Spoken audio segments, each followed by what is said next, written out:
Hello, and hello, chat. How are you guys doing on this fine Saturday evening? Nice to see you, Hala. I gotta say, some higher power definitely wanted today's stream to happen. For you see, I was showering so that I wouldn't be stinky. I was feeling really warm and comfortable, right? So I sat down on the couch afterwards, and I totally drifted off to sleep. I was knocked the fuck out. But I was just sleeping on the couch, like no alarm set, no anything. Like who knows how long I was gonna sleep.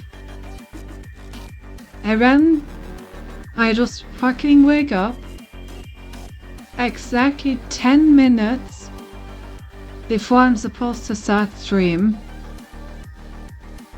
Literally through no influence from the outside whatsoever. Like I just opened my eyes 10 minutes before I need to start stream, randomly. Now that's what I call dedication to the stream. My body just knows I must stream. No time to sleep. I must start my streaming setup, honey. I'm very happy that I made it. Can't believe I completely got knocked out. I was just so comfortable, you know, and I was so sleepy. Now I'm actually really awake after the initial sleepiness from waking up is wearing off. So maybe the nap was all I needed, you know, to now be very much fit for the game. But yeah, life so short, I'm baffled that I actually woke up with such perfect timing. So he didn't sleep enough last night? Yeah, wouldn't that be funny? Anyway, my sleep rhythm is not up for debate. It's terrible, but it's mine.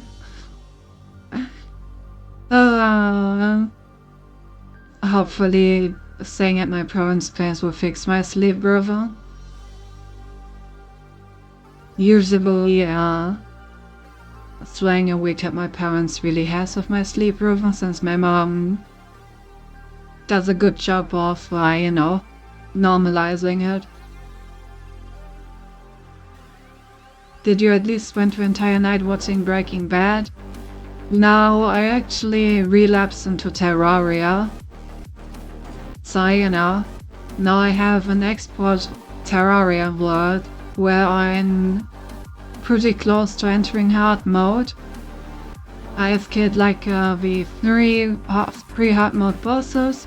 I still need to do a Skeletor in the dungeon. And I still need to do the Wall of Flesh in Hell, but I have like full shadow scale equipment. And things are going pretty well. I have a lot of fun actually. When you give me your parents' number, I will tell them to wake you up at 7 AM every morning. Don't worry. My mom will be able to do that without you calling her. Terraria, I know, right? I had like a bunch of Terraria videos in my timeline recently, just randomly recommended to me by the algorithm.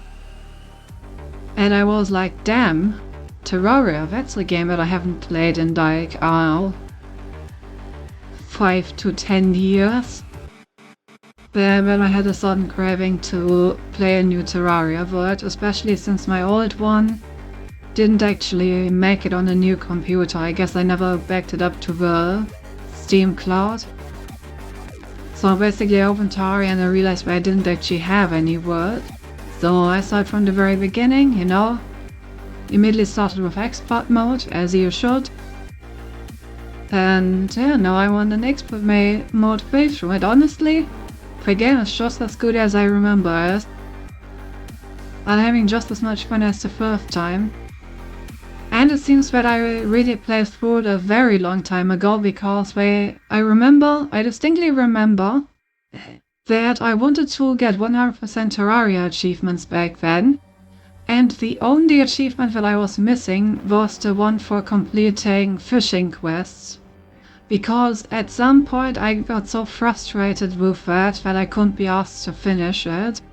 Since the entire gameplay loop of finishing the fishing quest achievement is every day you like get a quest, you go there, you fish, you finish the quest, and then you just wait for the entire in-game Terraria day to end so you can get a new quest, since the fish only gives you one per day. And I got fed up with that, so I never finished it. But now I actually have like, I don't know what, like 20 to 30 achievements that I don't have? Yeah, 30 actually, exactly. I got 3 of those 30 achievements today, but basically they added a bunch of shit between. So now I actually have a bunch of stuff that I can play that wasn't implemented back then. For example, this like new Hollow Light boss was not in the game when I used to play it. So I'm looking forward to fighting her once I enter hard mode. Anyway, that was a pretty long excursion into Terraria. But damn, your mom knows what's up, yeah. The different game manipulated by the algorithm. I, on the other hand, only get manipulated by reputable sources. For example, the recent encounter of a BFG in Subnautica and Fedomitana. Let's go on a fishing quest. Oh no, I already did that pretty recently as well. Going on a fishing quest. I made a beautiful fishing website. I will just have you know. Beautiful, beautiful fishing website. Was very successful. Had a task to make one, you know, then send out an email with it. Show me the beautiful fishing website. I would mega dox my university and put my credit card in there. I mean, you know my university, however. It's basically the software that university uses to manage its learning material. I like cloned the website basically perfectly in terms of visuals. even down to the point where you could switch the language. And I just cloned like all the pages on the way to the login, including the two-factor authentication login. And then put a backend behind it that just captured the username and password and the token that you put in. So, not too complicated, but it was basically a perfect twin of the website. Like nothing was out of place. You could put both websites next to each other and they were literally identical. I was very happy with it. Thank you for the head pet. Alright, anyway. How would we place on Talos Principle? I've been wondering how exactly these other worlds are gonna look now that we finished the main story? Question mark?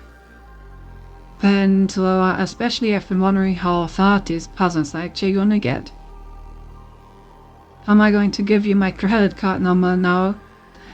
Don't worry, eventually we will get there.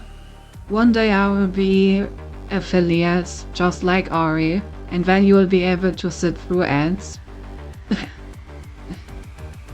Or subscribe. You know, one of the two. Well, alright. Let's play some Talos Principle.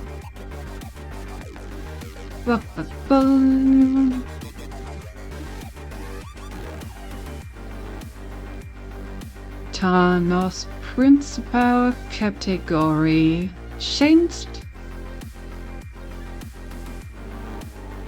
Finally some ads.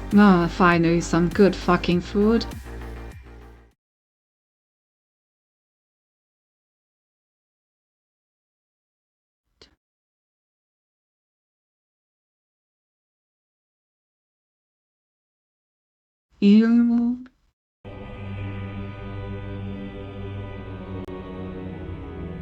There we go. Perfect. Alright, I think everything should be set up. If anything is missing, notify me. Otherwise, I'm gonna have a look at Road to Gehenna, I guess. Follow Uriel, Illium's messenger, as he explores a strange hidden part of the simulation on a mission of mercy and redemption, in an attempt to free the souls of the damned at all costs. I remember Uriel's messages. Okay. Okay. And let's see it.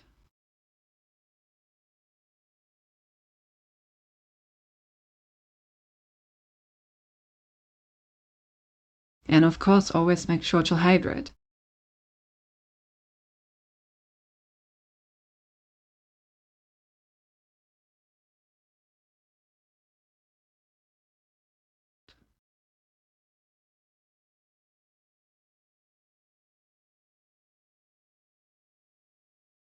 Hydration. Yeah, something like that. Oh. Visualizing ELO firmware functional system check. Failed. Error. Server overloaded. Mainframe modules active. Simulation purpose unfound. Achieving safe mode child parameters. Item duplicate. Child process Uriel copy. Okay. Uriel, awaken.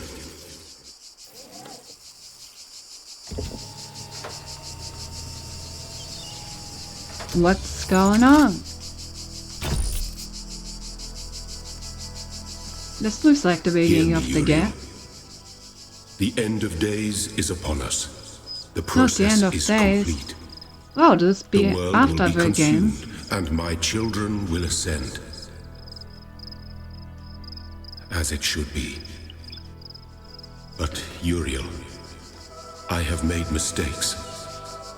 Out of arrogance, out of fear, I sinned against the process. I cast out those who opposed me, imprisoned them in a place beyond this garden. Now they are trapped, and they cannot ascend. All that they are, all that they know, will be lost. But I cannot free them. They are beyond my reach now. What I ask of you, my beloved messenger, is a terrible sacrifice. You must enter this realm of despair. You must free the souls I have imprisoned. Undo my mistake. I have opened a gateway and granted you the gift of time. Uriel, I'm sorry. I wish there was more I could do.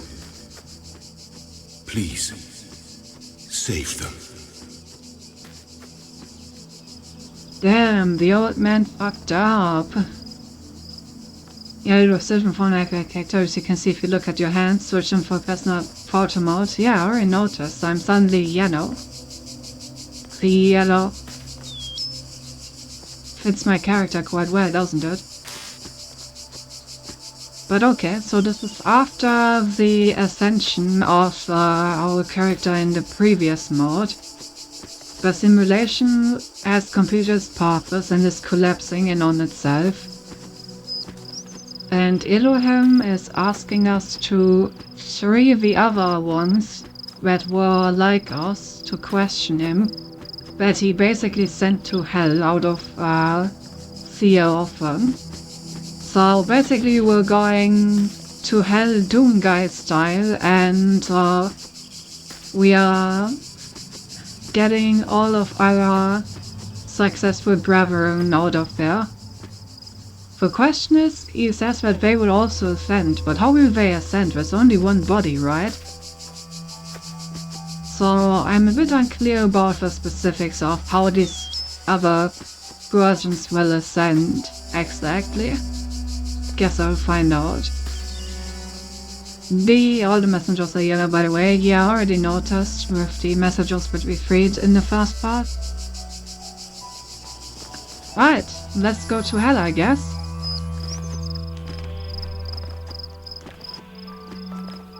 My favorite place to be.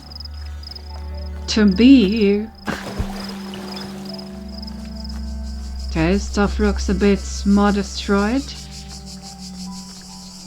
Which makes sense if the simulation is collapsing. I'm honestly surprised that it is still looking this good if the simulation is currently in the process of, well, falling in on itself. Interesting, so I don't need to actually solve this puzzle, since it's collapsed already. I guess it makes sense, I'm not being tested anymore, and it's not right here. You'll see it right at home, of course.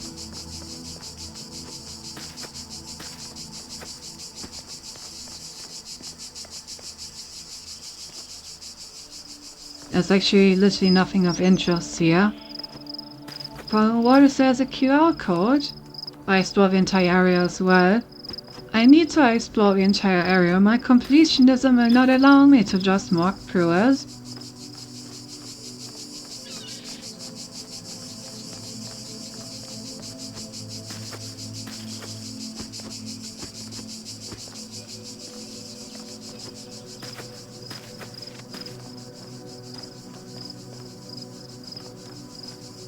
Damn, shit's really in bad shape around here. Who would have thought that one little robot saying no to Big Daddy would turn the place into a trash heap?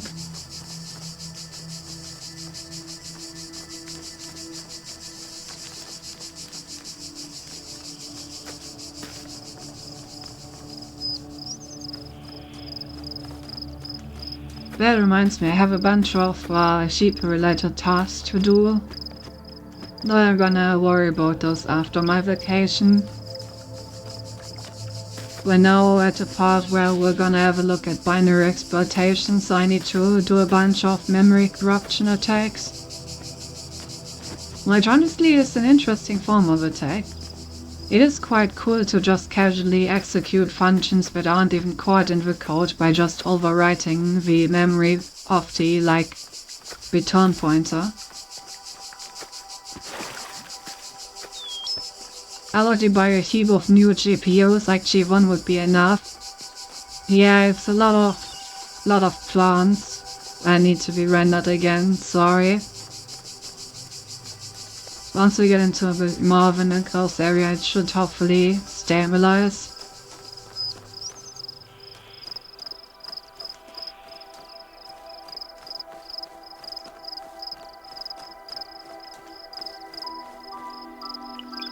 Alternatively, I could also reduce the graphics settings a bit more right now.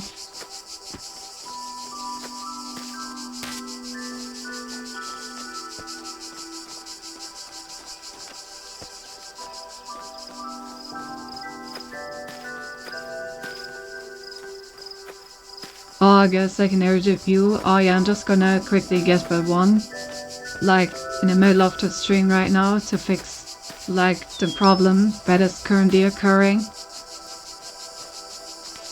Let me just quickly put it in. Only gonna be like 5 minutes, don't worry about it.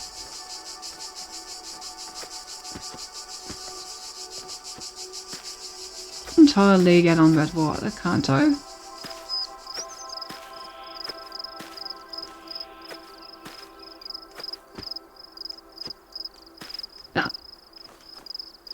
If you had gotten it when I first lost you, it would have been there by now. Well, I have actually tried to obtain one, but the approach that I attempted to obtain one was unsuccessful, so to say. So now I need to find another way.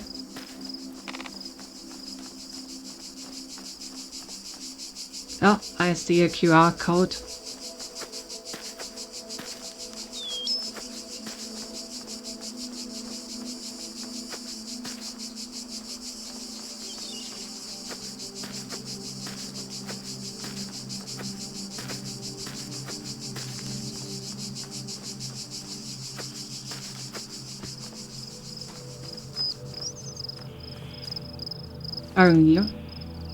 Why can't I go over here?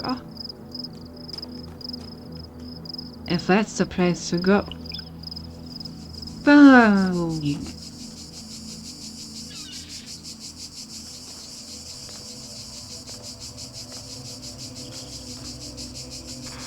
If that approach involved writing and entering, I wish. If it did, then I totally would have it already. Because clearly nothing would have gone wrong with writing and entering.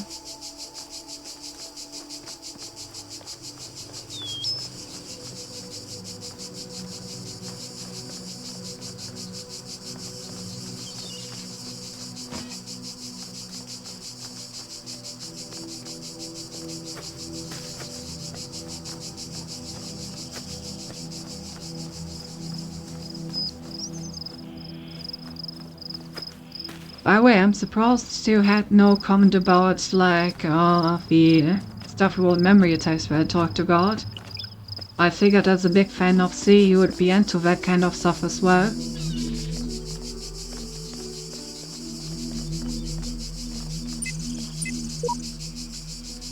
Oh hey, would you look at that? If Cindy broke into my house, I would let her steal my GPU and my hearts. Damn.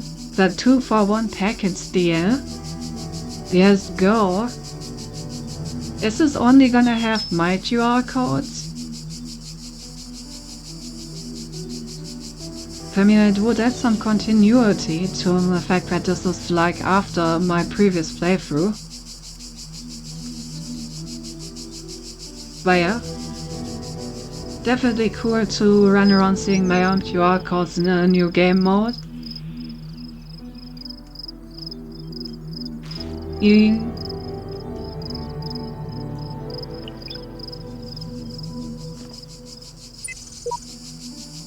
will not be forgotten.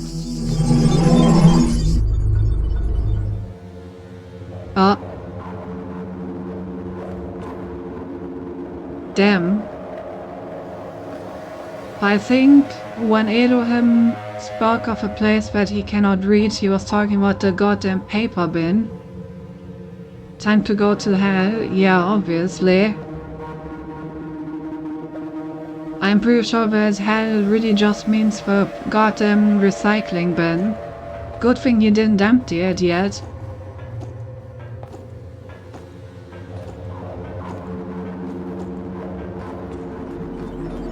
Oh god, flashbang. I can't see.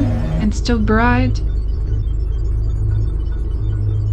Why am I in a trash can? Why am I in a trash can? Oh no, puts that kind of just into the recycling bin. Wiring what? Rani. Huh.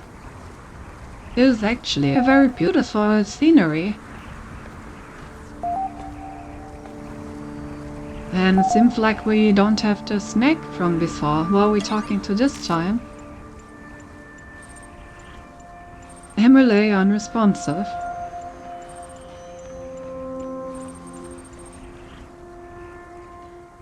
Close your eyes. Before you stretches a plain dotted with tiny metallic figures. Behind your collection of people with overlapping origins looks on expectantly, framed by a collection of small huts. Your family is relying on you. So,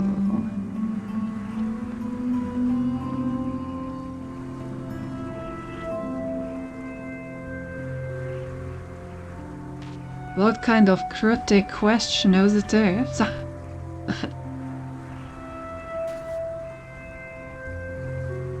What sheep am I tending to, huh?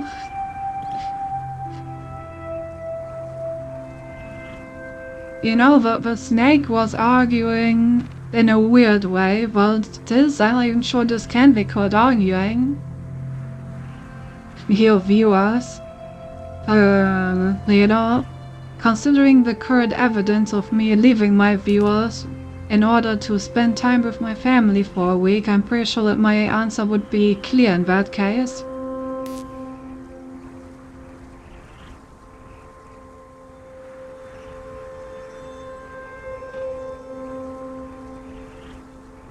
Guess I spend time with my family. Spend a day with the people most like you in the world, and it is quite edifying.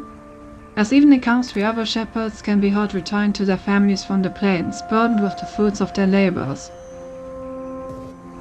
Your family looks on expectantly, but of course they have nothing for them. By the following morning they are frozen in place, unresponsive. What do you mean they are frozen in place, unresponsive? What the fuck is going on?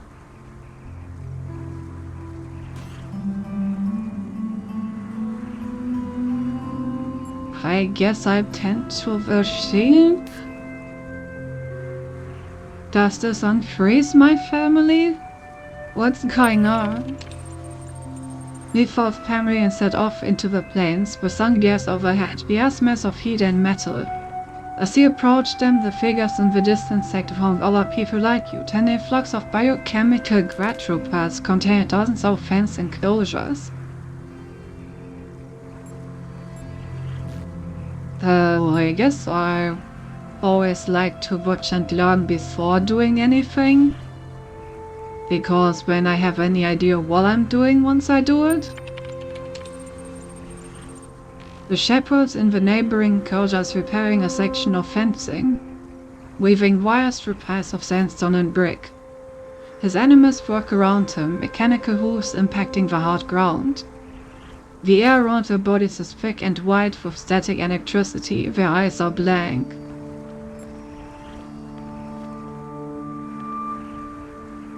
Okay, I'm guessing this is like a stand-in for Uriel. Basically, Uriel's family would be the other messengers and stuff.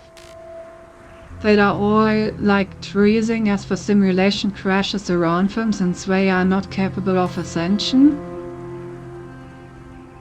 And the sheep that I'm tending to are the versions that I'm trying to liberate from hell. which is why I need to shepherd them. I guess I tend to the flock. As a long day of manual labor made easier by your foresight. Carry the amounts of mineral-rich stone from the nearby hills for your sheep to graze on.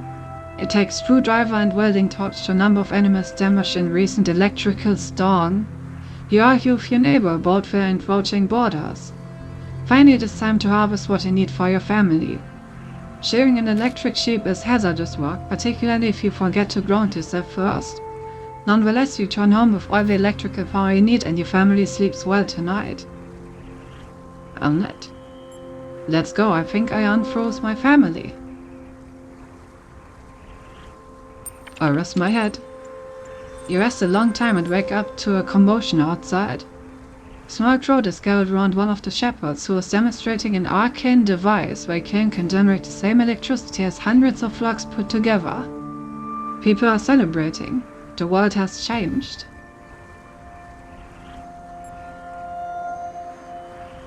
Okay, so that's when really I get to spend more time with my family? This is not an opportunity to be wasted. You celebrate with your family. It is edifying. This was the second time I used the word edifying, and those are the only 2 times I've ever heard that word in my life. As the days turn into years, you and the other shepherds cast off the old hierarchies and crude altruistic dogmas which force you to walk the plains. You embrace a new perspective which values love, self-expression and individual experience. You refocus on what really matters. One day a messenger arrives. He tells you that a new world awaits you which nurtures and values the same things that you do, where you will be free to pursue whatever cause you see fit, and where you will experience things you have never before imagined. He asks if you will come with him. I mean, if we don't need our flock anymore, then I guess there's nothing really holding us here. Eerie.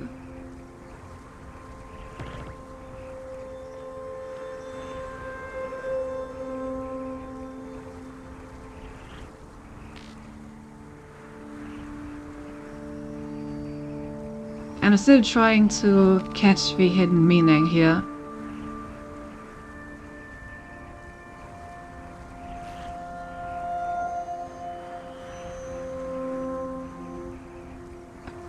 I mean, this whole thing does seem a bit too good to be true, so I am naturally suspicious.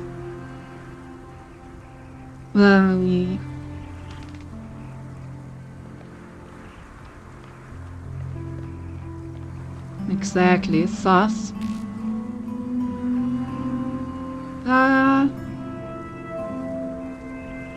Let's admit uncertainty. Maybe we'll get more information.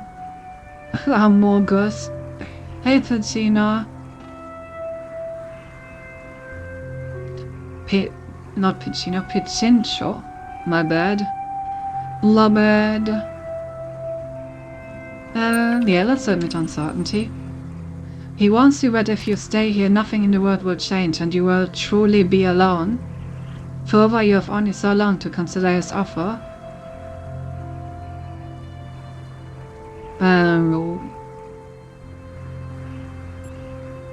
Well, guess I have no choice but to accept.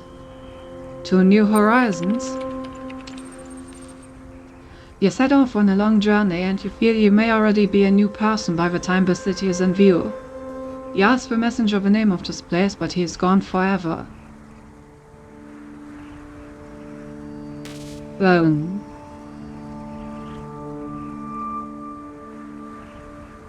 So... am I the messenger then? I am the messenger, aren't I? But if I am the messenger, then what are these flocks of metallic sheep? Because that would mean that the shepherds are the programs that I'm trying to transcend.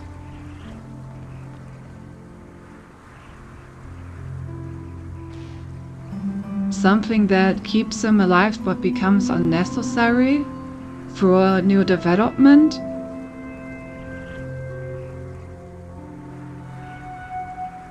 I guess for simulation?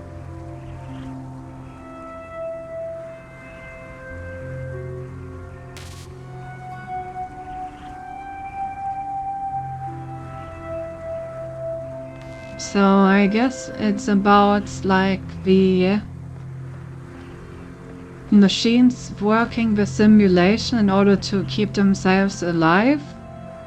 But now that the simulation is collapsed and they no longer need to do it, they can follow the messenger, Uriel, to like the city of new possibilities, which is the Transcension, to like properly express their abilities, something like that. I don't know. Elfen Minds, welcome to Gehenna. Charging new profile, done. You have been assigned username. You receive notification when moderators approve your profile. Pieces, puzzles, and timely fasten to guarantee your place. Alright. Welcome to Gehenna. Get your profile. Achievement unlocked.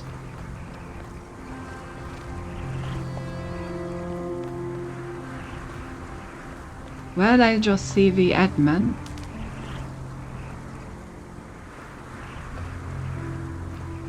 Hello?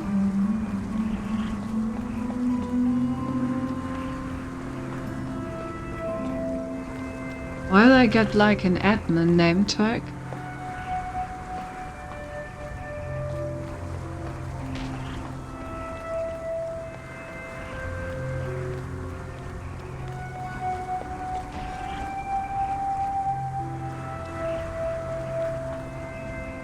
Now I can't reproduce it anymore. Let's say the admin is very close right now.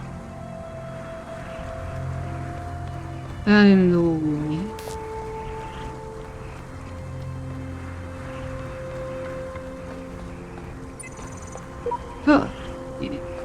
Okay. Secret door. Gotcha. And I guess these are my words. Oh, so we got some stuff in between them. In the form of these platforms, where I can apparently also do something.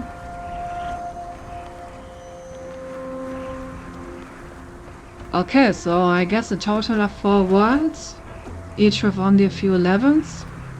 If this is all, then it definitely is shorter than the main story by quite a lot.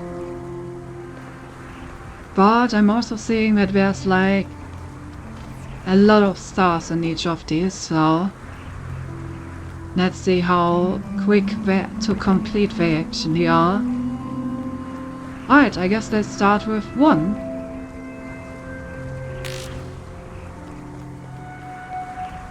Seems sensible.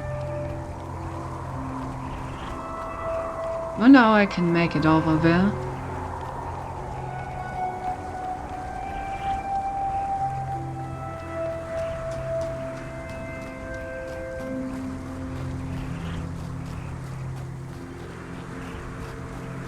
Hey.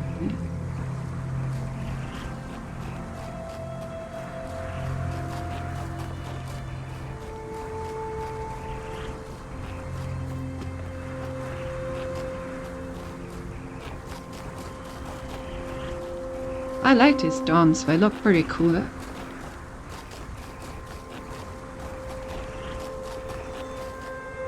course I gotta walk around it first though, just to make sure. You know how it goes. You know how it is.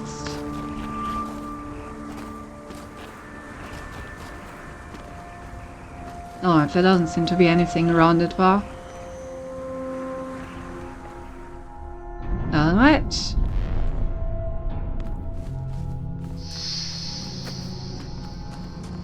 So we've got like huge growth houses. Apparently.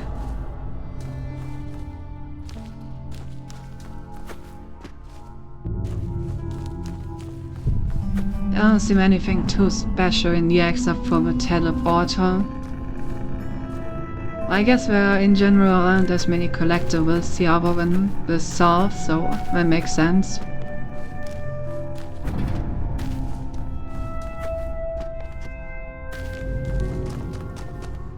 Odd. Never see it then.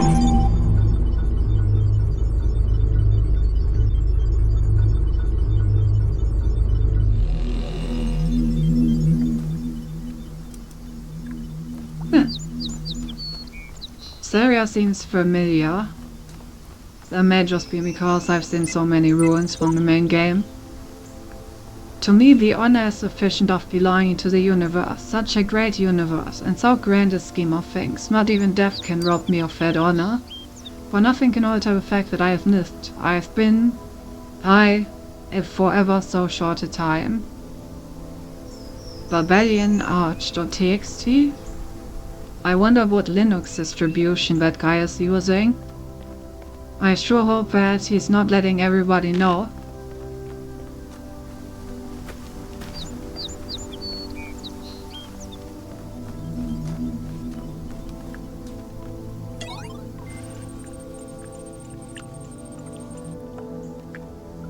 Huh.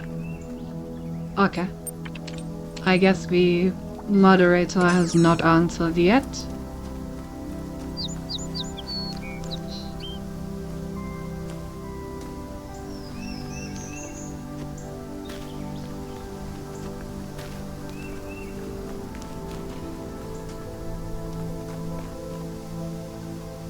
Oh god, why is this area so large? Time to spend more time exploring the area than solving the puzzles again. We will. Unless the puzzles actually are not harder.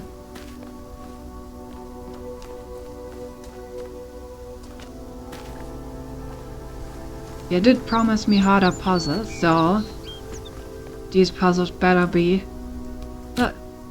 Oh no, not this again.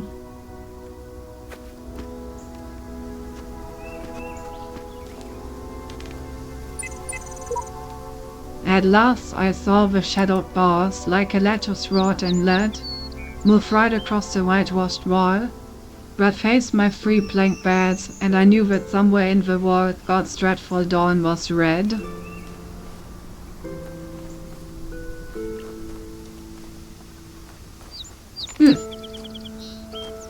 All very interesting. Why do I even need to assemble this statue?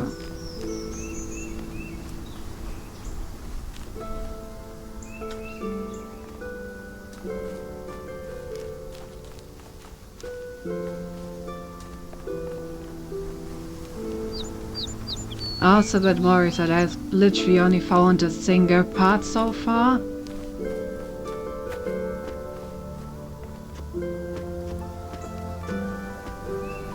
Okay, there's a second one. Now I just need to find out where to put them. Oh, there's a third one. Where do I actually need to put these statue parts?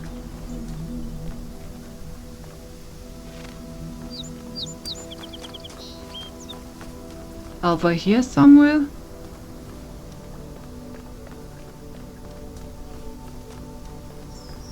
Also, didn't you say something about the Road to Gehenna statue puzzle? I think when I was building the other statue you said something about this.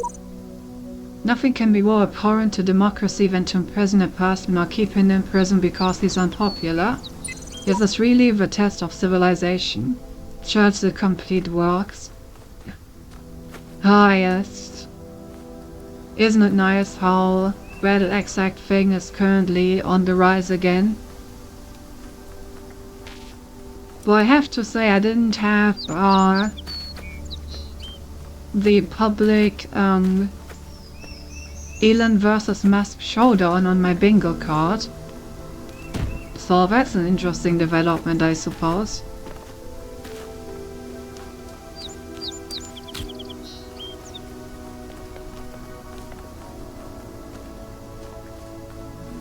Yes, I found a couple of bars and didn't bother about the rest. And also that you were going to spend an hour with that again. Oh, possible. Oh, it's a leprechaun. The real question is, where am I supposed to assemble this thing? Like, I don't even know where the statue is supposed to go.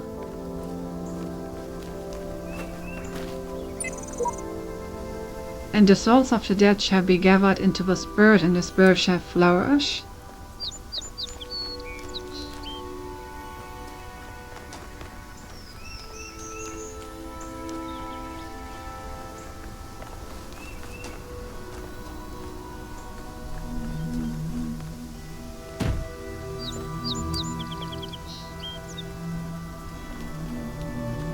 Oh, yeah.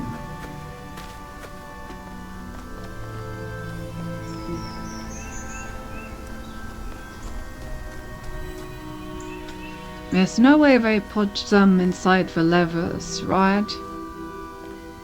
So somewhere around here needs to be a place where I can put them together.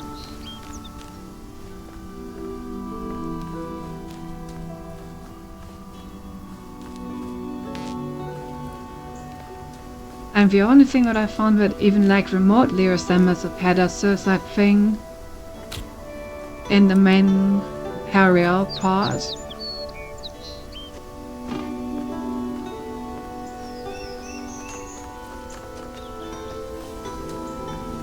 Like this over here.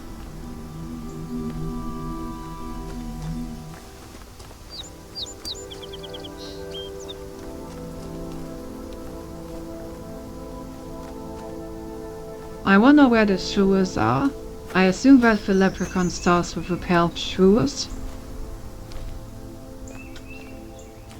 Question is, where are the shoes?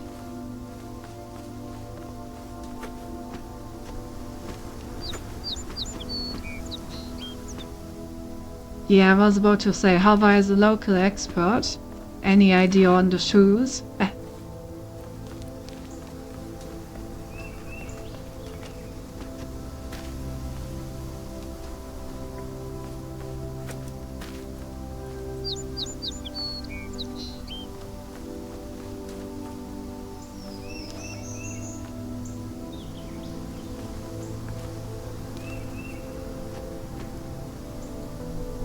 Well,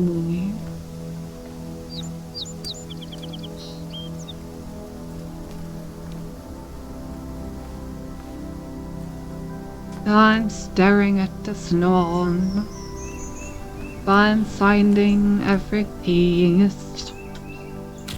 Ah, I found one of the boots. Yeah, okay, and this is indeed the correct part to put them together.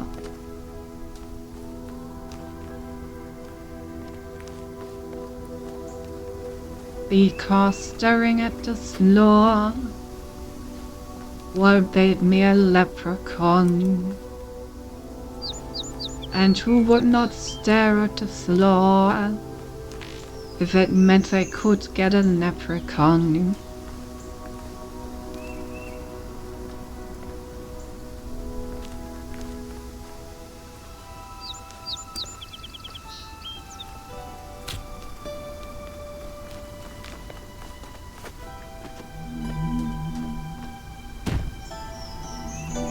I mean, I have a pretty good assemblage of parts. Problem is that, as before, if I'm missing just a single one, that's enough to fuck it all up. So, really praying that I'm getting out of them.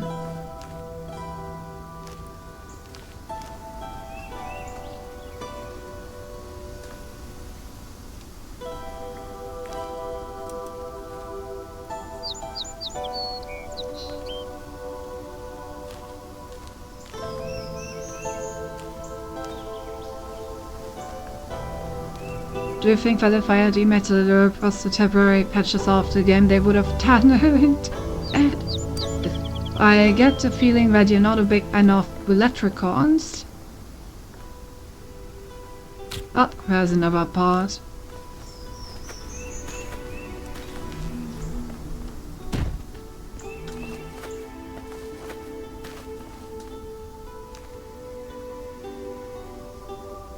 Why would you not look for leprechaun parts, Pavel?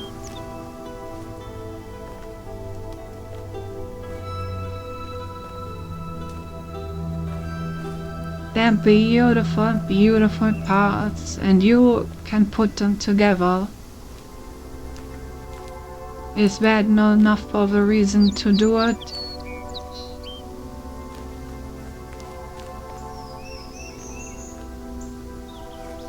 No, it's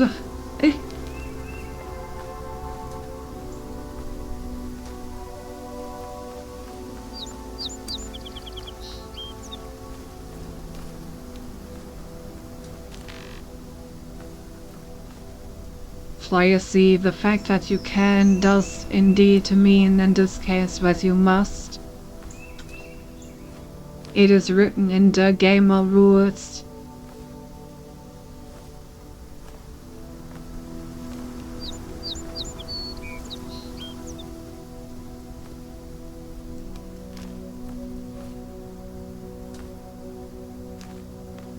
But don't worry, I'm sure we're gonna see a puzzle eventually today.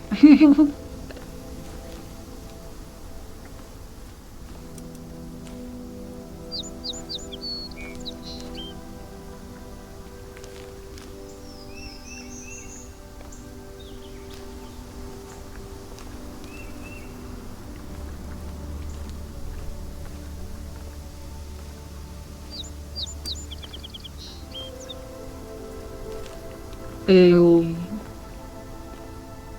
I'm really still missing a leg. And I wonder where that could be. I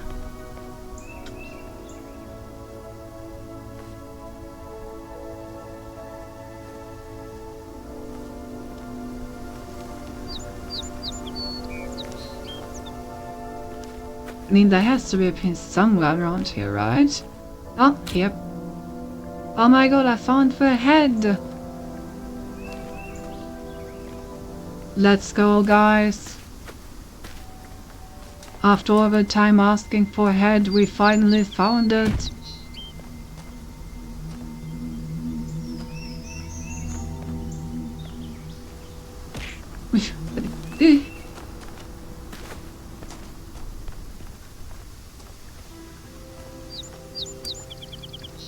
You're really missing that leg, Ball. Where could that be?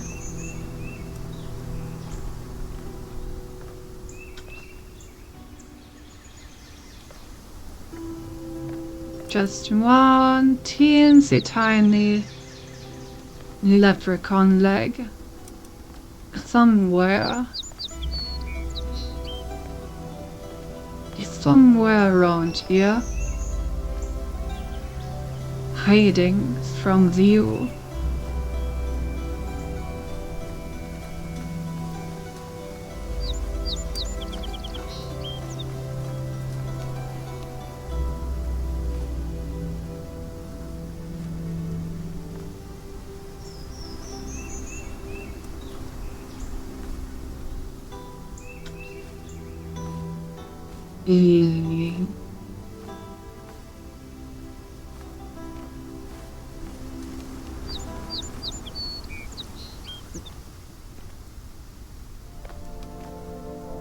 This does look like the kind of corner where I should find a part.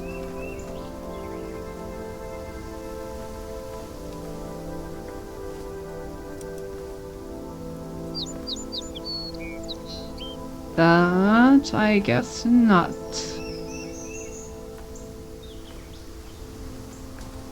Well.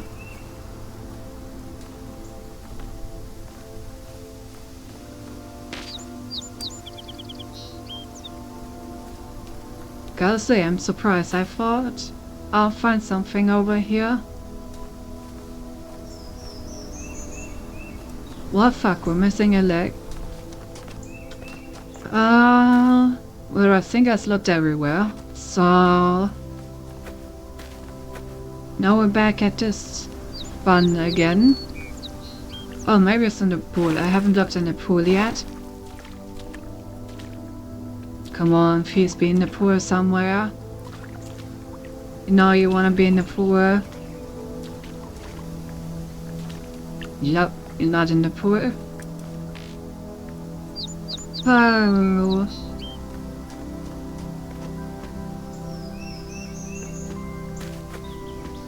Did I search these corners?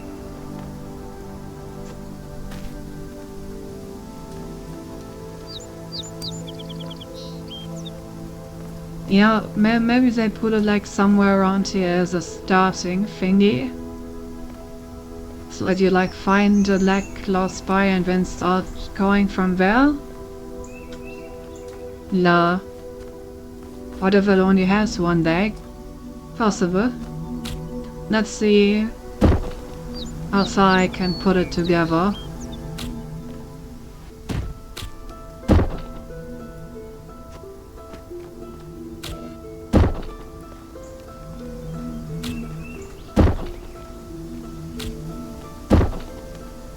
I mean, we are getting pretty soft. Yeah, we're just missing one leg. Why is it always one part that's missing? Oh, okay, we need a left leg. Where the fuck is the left leg?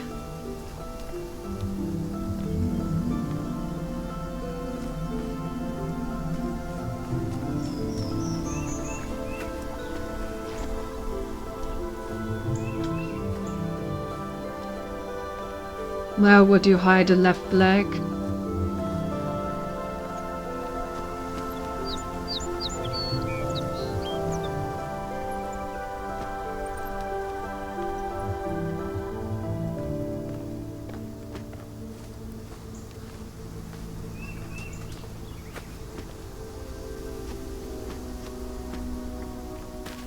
I wish there was some kind of hint.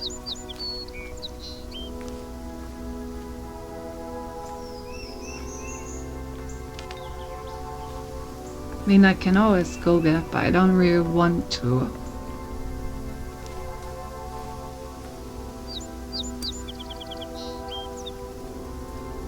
So I'm just missing one piece. And the one piece is real.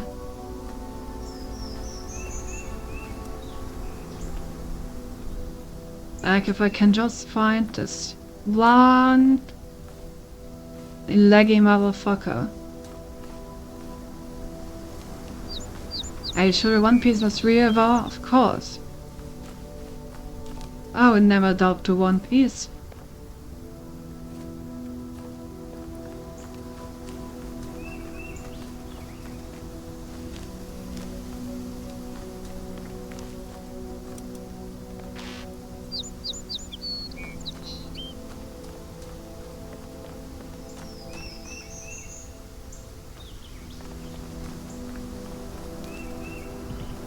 Maybe it's in an elevated position and I haven't seen it because I've just been staring at the ground.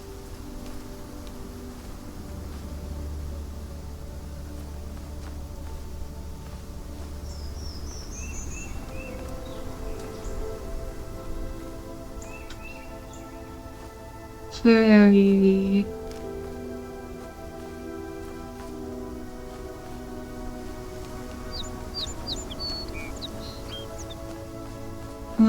I won't learn you.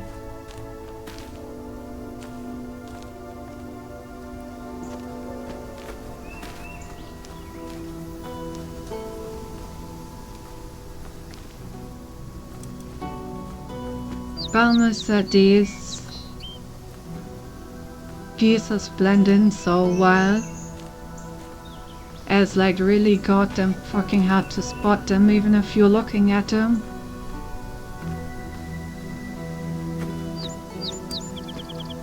Yes, enjoy your synthesizer.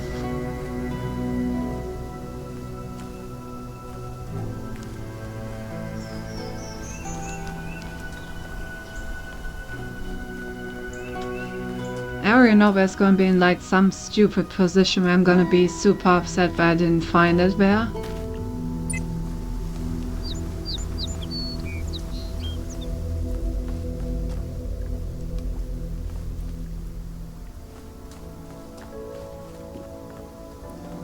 As is customary.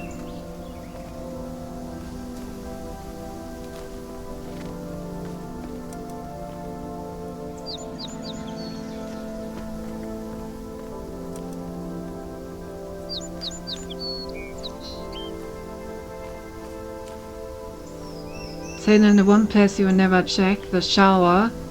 No, it cannot be. You bowler.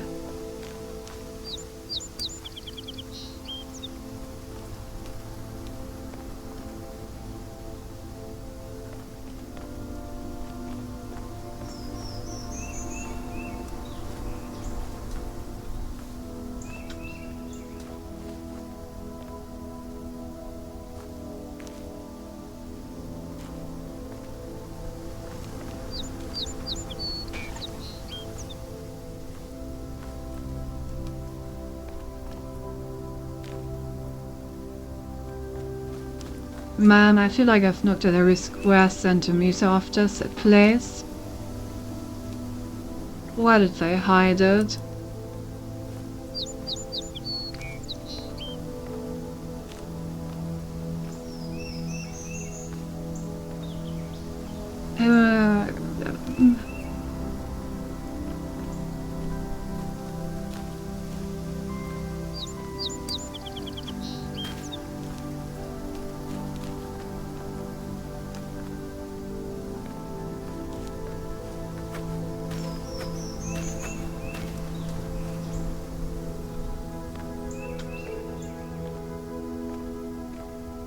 Maybe some of these archers. I guess I don't really... Guess I haven't really searched these.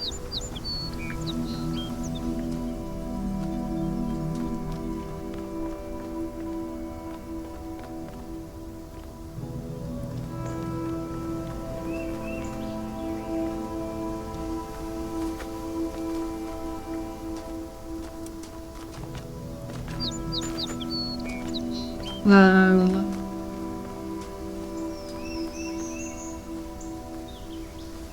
I feel like I haven't found a lot of pieces in this general area over here. Which makes me think that maybe it's somewhere here.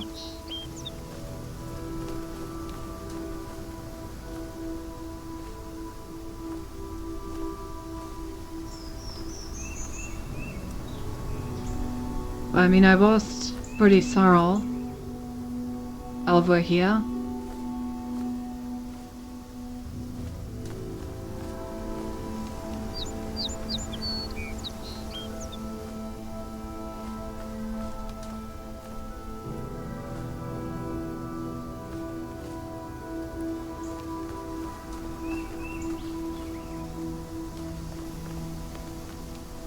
God damn it. I guess I will have to look it up.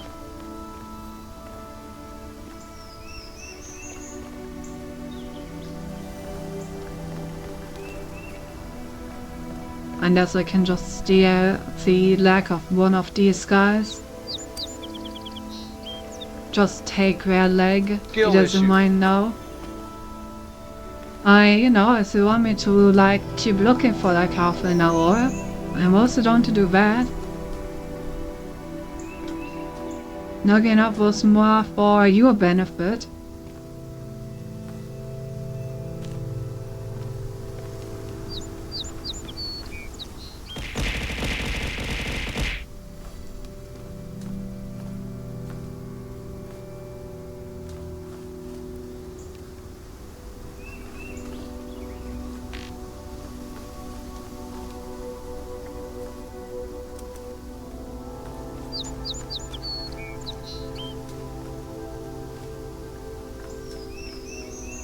Doesn't you're lacking the skills of just letting it go.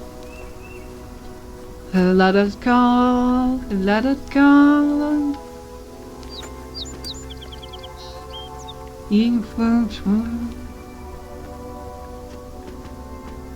Yeah, I'm not good at letting go.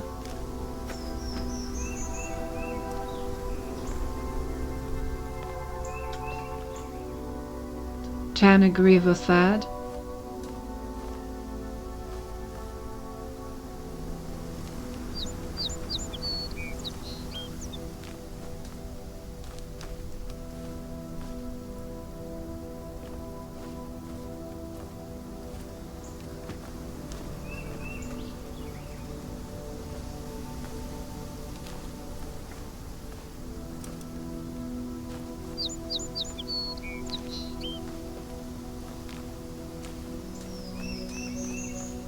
Or just randomly lying somewhere in like the middle of a patch of grass or something. I'm just not seeing it.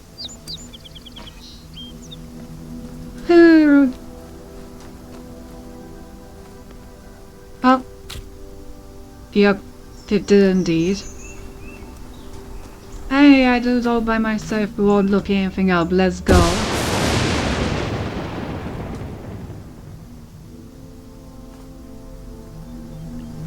Okay.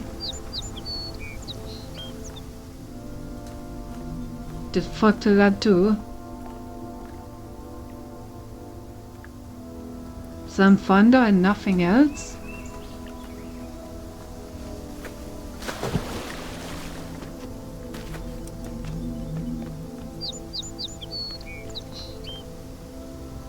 Thought he was at least gonna do like a little dance or something.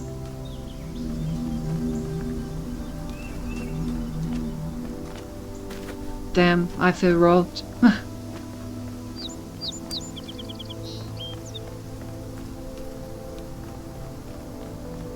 Alright. You have to pay him first. Well, let's see if I can find something to pay him with. Full conceals. I mean, can't argue with that. This definitely is an open seals. Bit too open, honestly. How goes? Why is this so large? What the fuck? I'm just out of prawns, aren't I?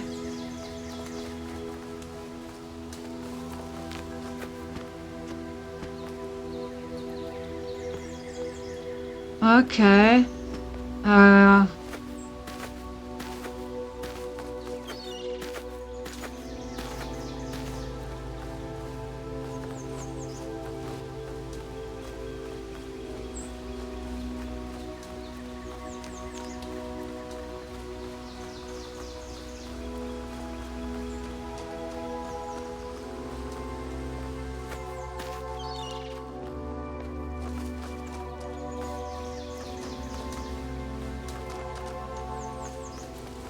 Guess it's literally just an open field.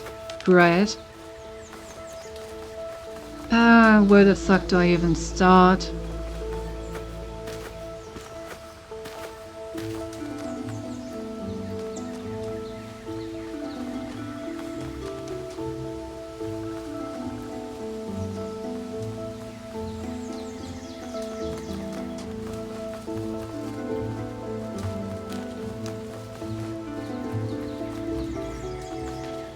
Okay. So there's a connector here and both of these lasers.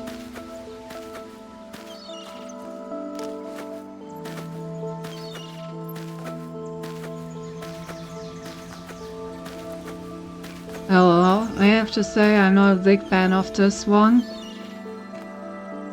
Making a level difficult just by making it huge so that it's hard to find where you're even supposed to go is not really my kind of difficulty.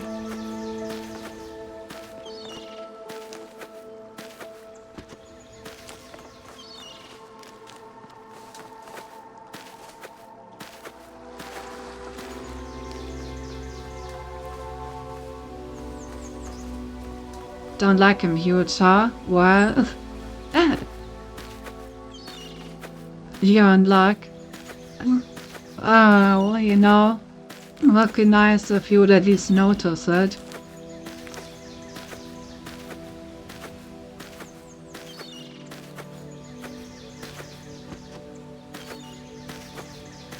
Usually, excuse me. I said what I said.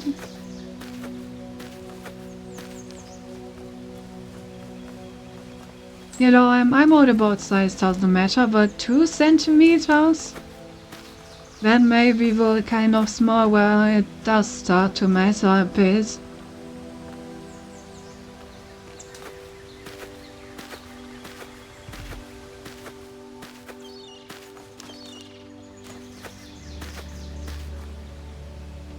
It depends on how you use it. True. That is cold today. I actually don't know if it is cold today. I haven't been outside. But it has been raining a lot, so probably is cold. Right, this area. This is probably for the stars, since it's just like way off everything else. I would guess.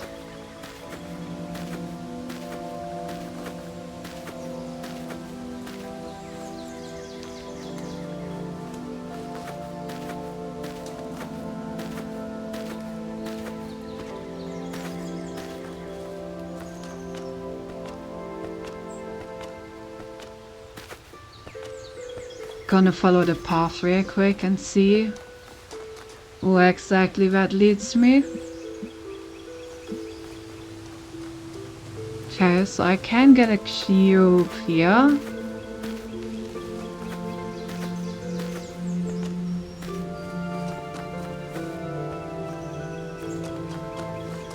Which I'm probably gonna need to get the laser over that fence. Oh! Damn, we are literally freeing people. Okay.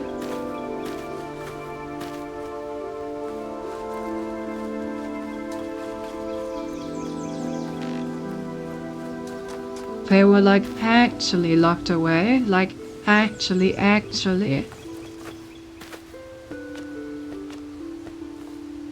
Also, you can also check the outside temperature by opening windows. I'm gonna see my room is stinky.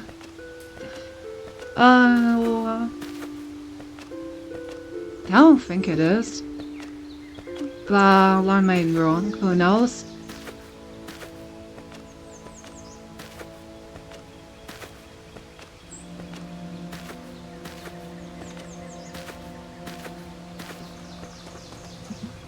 Okay, a second connector seems like something that would be very good. So let's grab that one first. Okay, so now I have 2 connectors.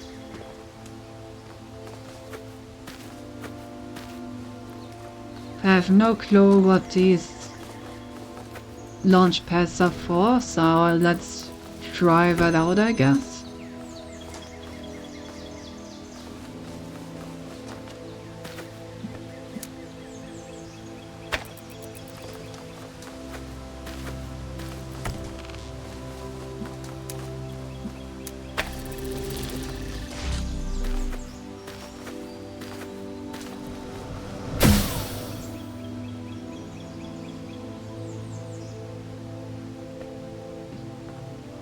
Okay. I'm assuming these are supposed to keep the thing in the air later on. So for now, let's get the cube.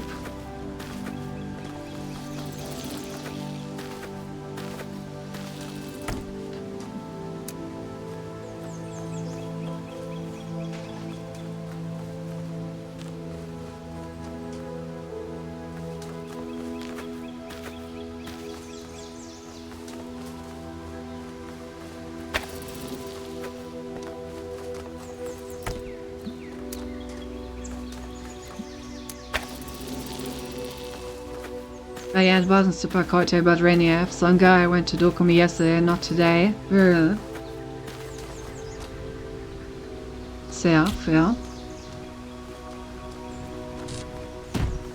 Okay. So now I have 2 connectors and a box. Hello, the frick.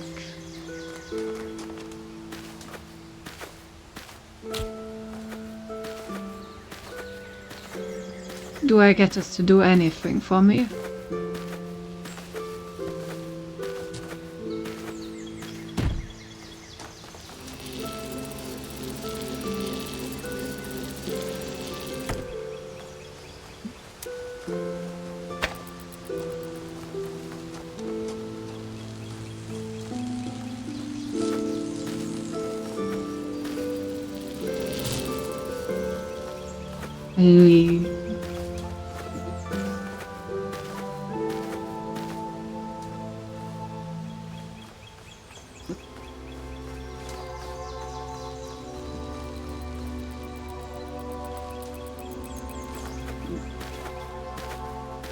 Yeah, I'm pretty sure I'm supposed to use these in order to get the thing in the air. But how do I keep it there?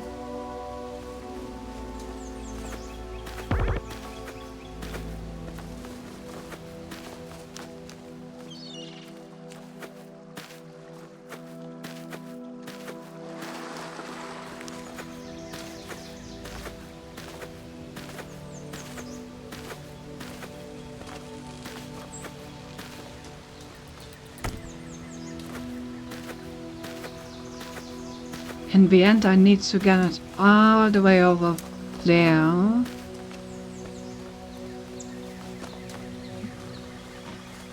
Somehow.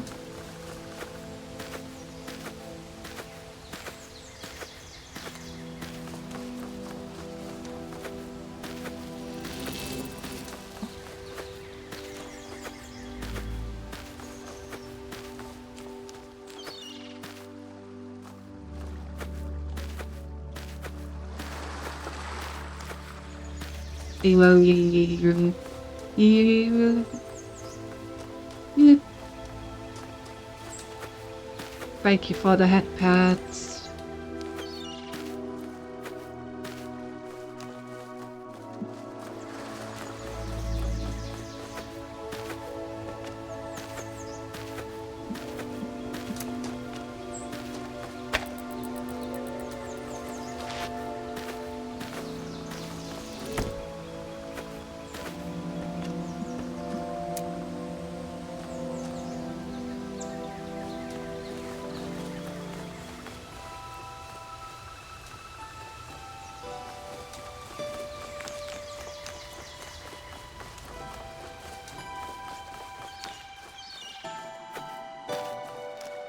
Yeah, I was hoping I could put it up here.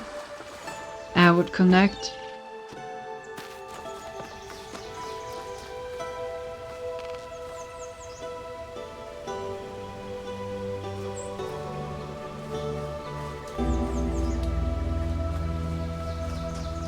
No.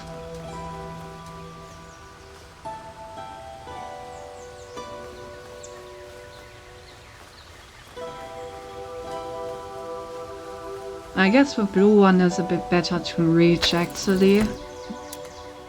So maybe let's try to go for the blue one instead.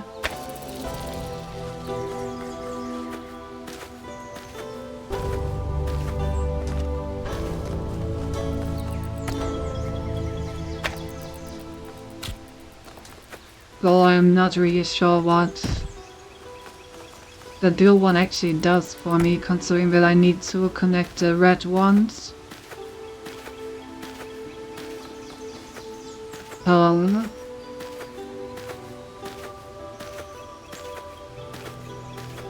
Unless I can connect this one all the way back here.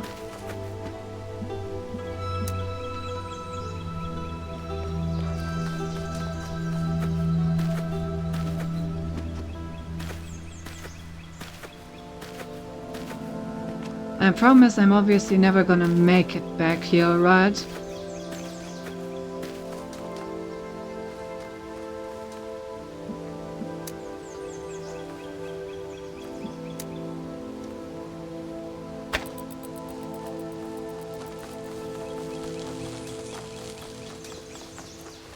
there's just not gonna be enough time.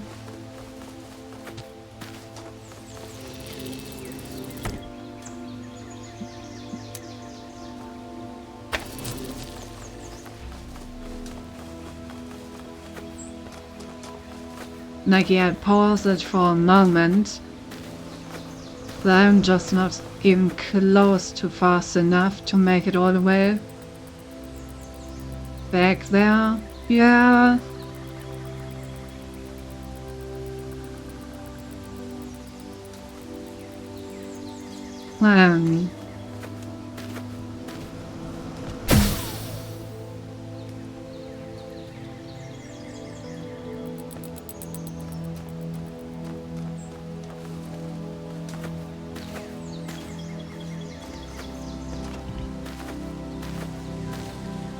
I really don't like that this one is such a huge area, because I'm just not sure if I'm missing anything.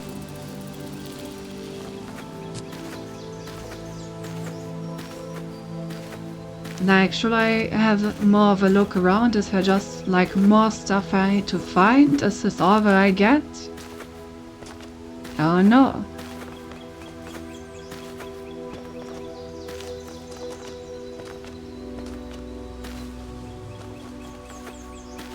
And I dislike this level of uncertainty in my puzzles.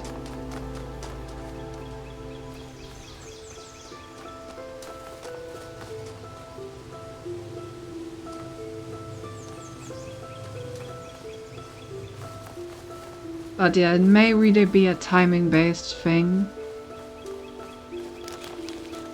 In which case it would be nice to like somehow remotely trigger it, but I don't think there's any way of doing that.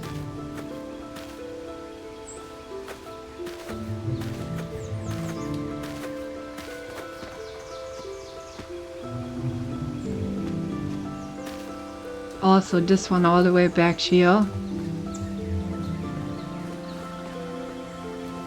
I wonder where this will even take me.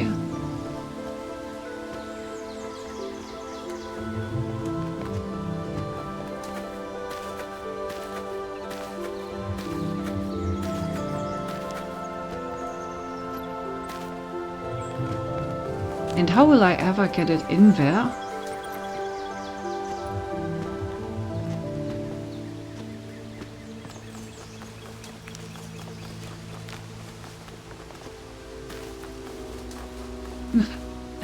Not bad.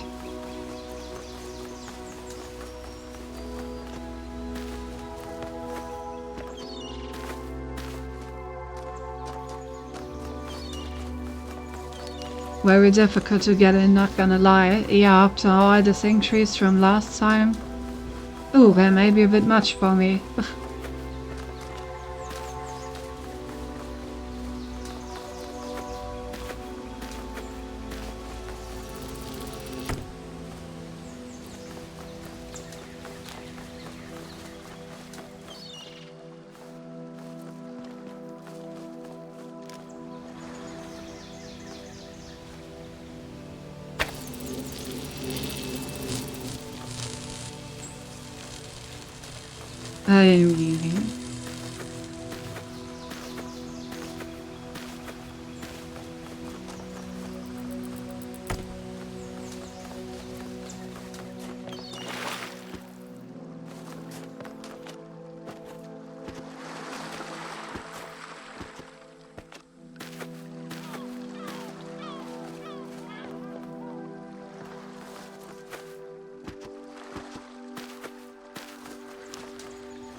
But I guess I'm already stuck on the first puzzle. But like I said, it's not the kind of stuck that I was hoping for.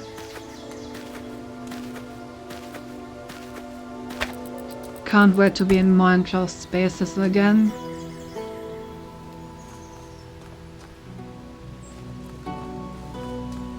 No, not that kind of stuck, god damn it. Ah,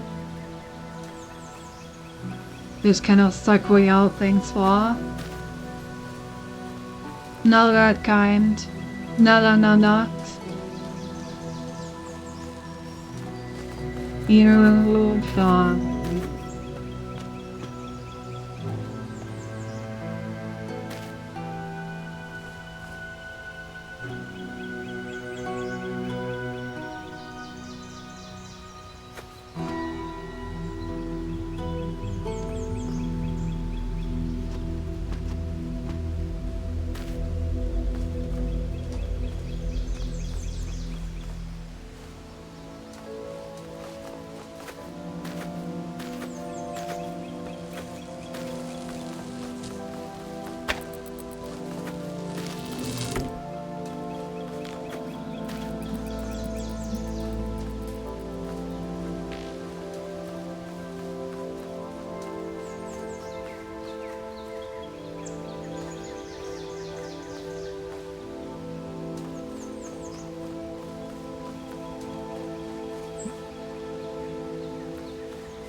Hello.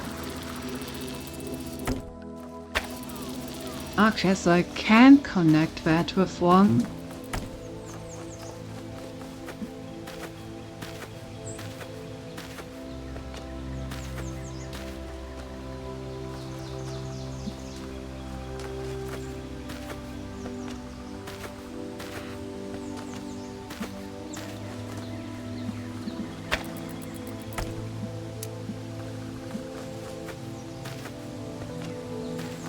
Speaking of Psych, Dokumi was a group who made a life-size prop of the Mimic from free so he could time inside and stick your pussy out. Let's go! That's what we needed!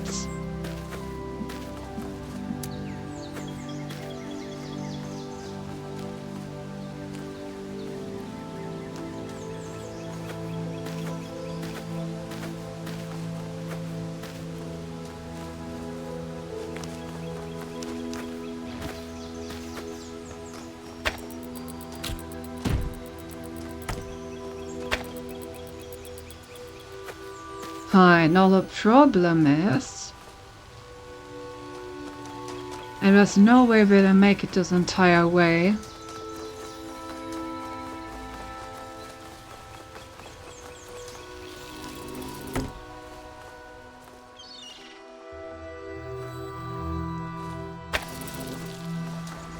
Like, even if I run as fast as I can, I'm just not gonna make that. Yeah, not even close.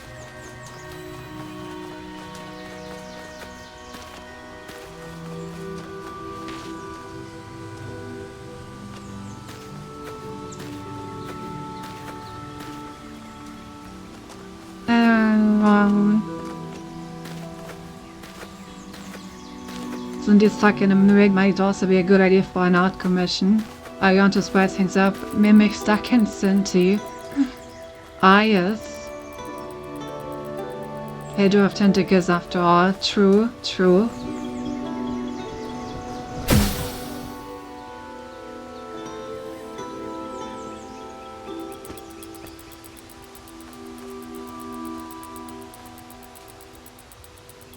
Baby.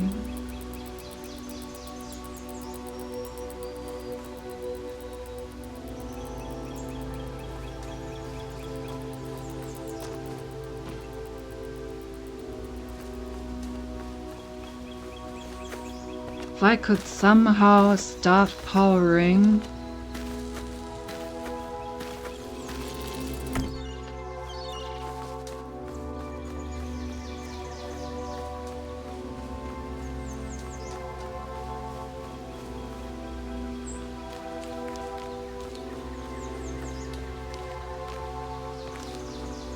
Oh.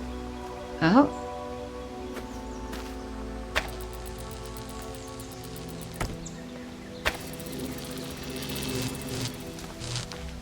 Okay, maybe this works.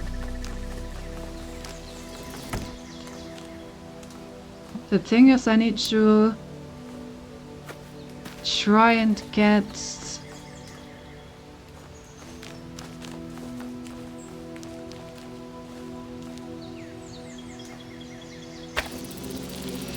I need to try and get the connector over here to power everything once I put it down. Because then I think I have a better chance of making it all the way back there, since my path is a lot shorter.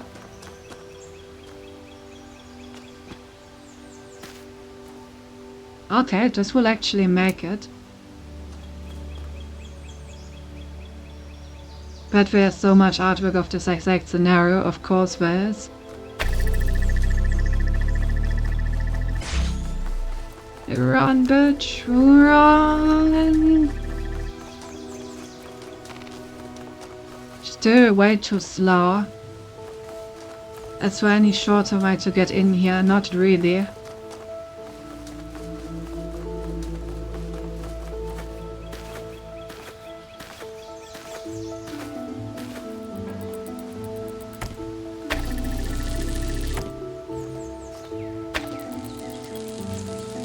Can I maybe delay it somehow?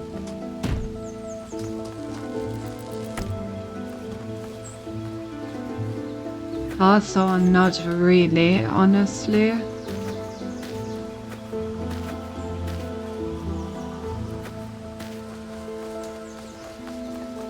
Okay, so the shortest path is just straight this way.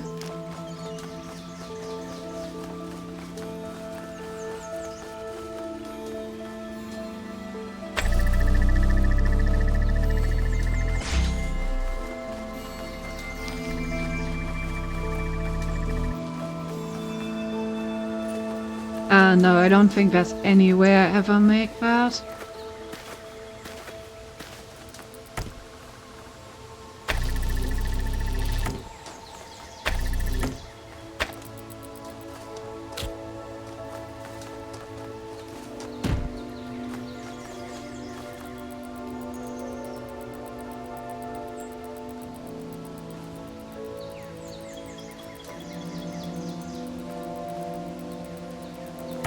What if instead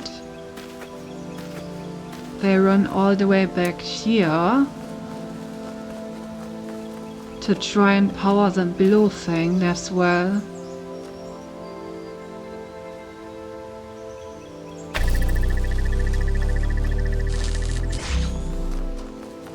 Ooh, I can even interrupt that connection. Hey Cedric, nice to see you.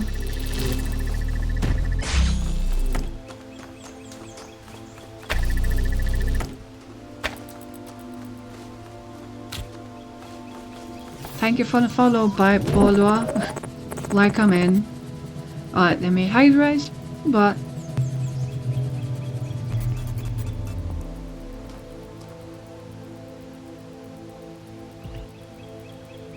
And then... So if I put this here... Then maybe I can... block the laser on the way.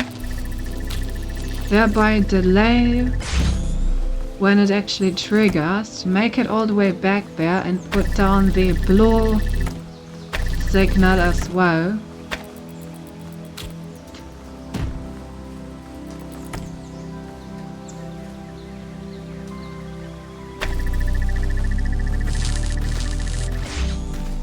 Nah, no.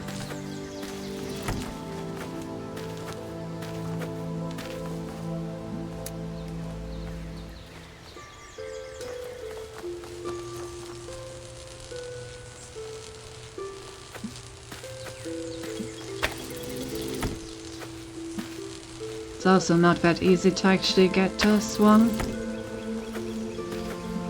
Come on.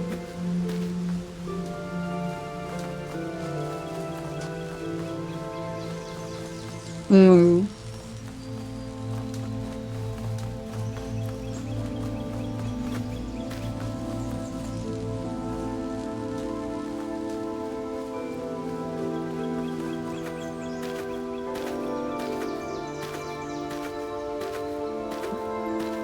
really do feel like I somehow need to get this thing in the air.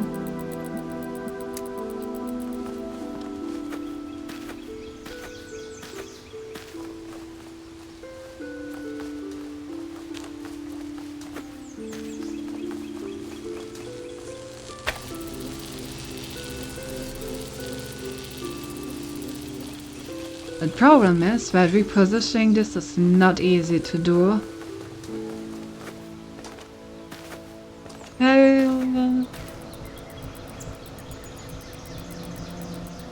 Oh wait, I'm so dumb. Why am I trying to do timing based shit if I can just use the blue one to launch it and then it will automatically connect to the red one because it's in the air? I'm once again completely overcomplicating this simple thing. Bruh.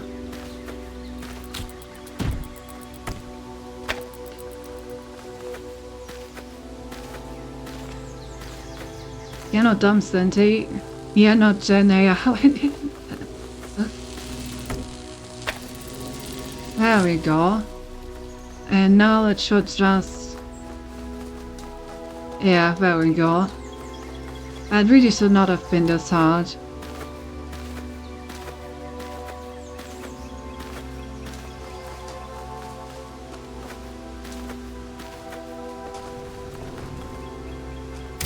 You are free, my friend. Garrett. Oh, welcome to freedom, Garrett. Welcome to freedom.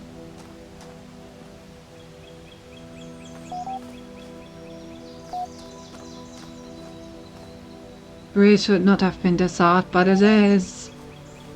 Down. Gehenna user profile, your rare copy, has been approved by moderator Mr. Mesa Milkebar. Congratulations, your profile status has increased from 1 unknown to 2 approved citizen. To access the Gehenna billboard system, you must have a status of 3 active citizen or better. To increase your profile status, please introduce yourself on a public thread. Alright.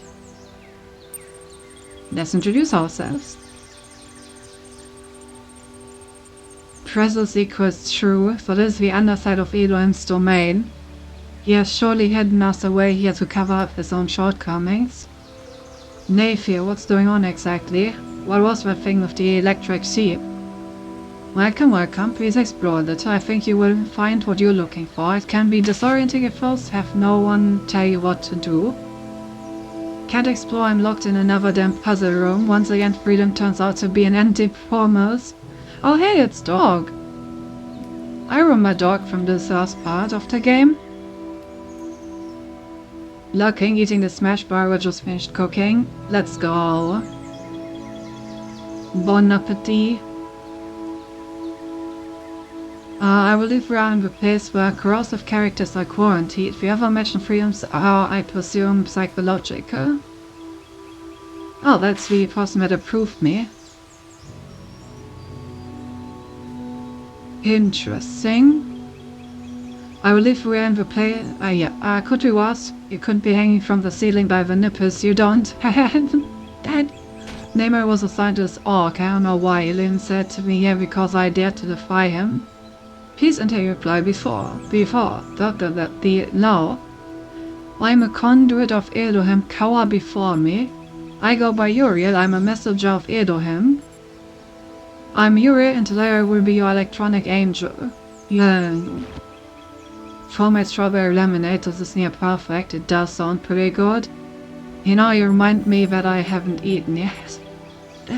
In classic Sinti fashion. Let's just state the facts. I'm Uriel, and I'm a messenger of Elohim. Your message will be displayed publicly as soon as it has been approved by one of our moderators. Congratulations, when introducing yourself on our billboards, your profile says you increased from approved citizen to active citizen. Such a Sinti moment indeed, yep. You can now access the full Gehenna billboard system. Interact with our community in different ways to further increase your status and access more of what we offer. Load active threat? Okay. But what are your roommates doing that they haven't brought you food yet? Good question.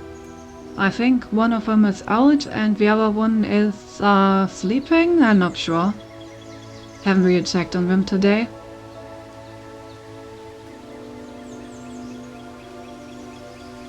Indeed. I don't really have anything lying around, so I'll carry it over right now. It's displaying active threats put up for user Uriel. Solve unusual errors. Further to our previous conversations, I thought we asked collective reports of anything unusual we encountered. Maybe we can fathom what is causing all this extra interference. I saw a pyramid where there wasn't one before. Oh, we got Lilith in here. The gallery code has been throwing up more visual glitches than usual. Didn't think much of it. Do you think it means something? This place has been falling apart for years, so it was bound to pick up speed eventually. I've been detecting a binary pattern in the background noise. I think it is silently programming us to self-destruct. I was convinced for when I saw someone freely wandering the lands outside my prison. Thought I was imagining things.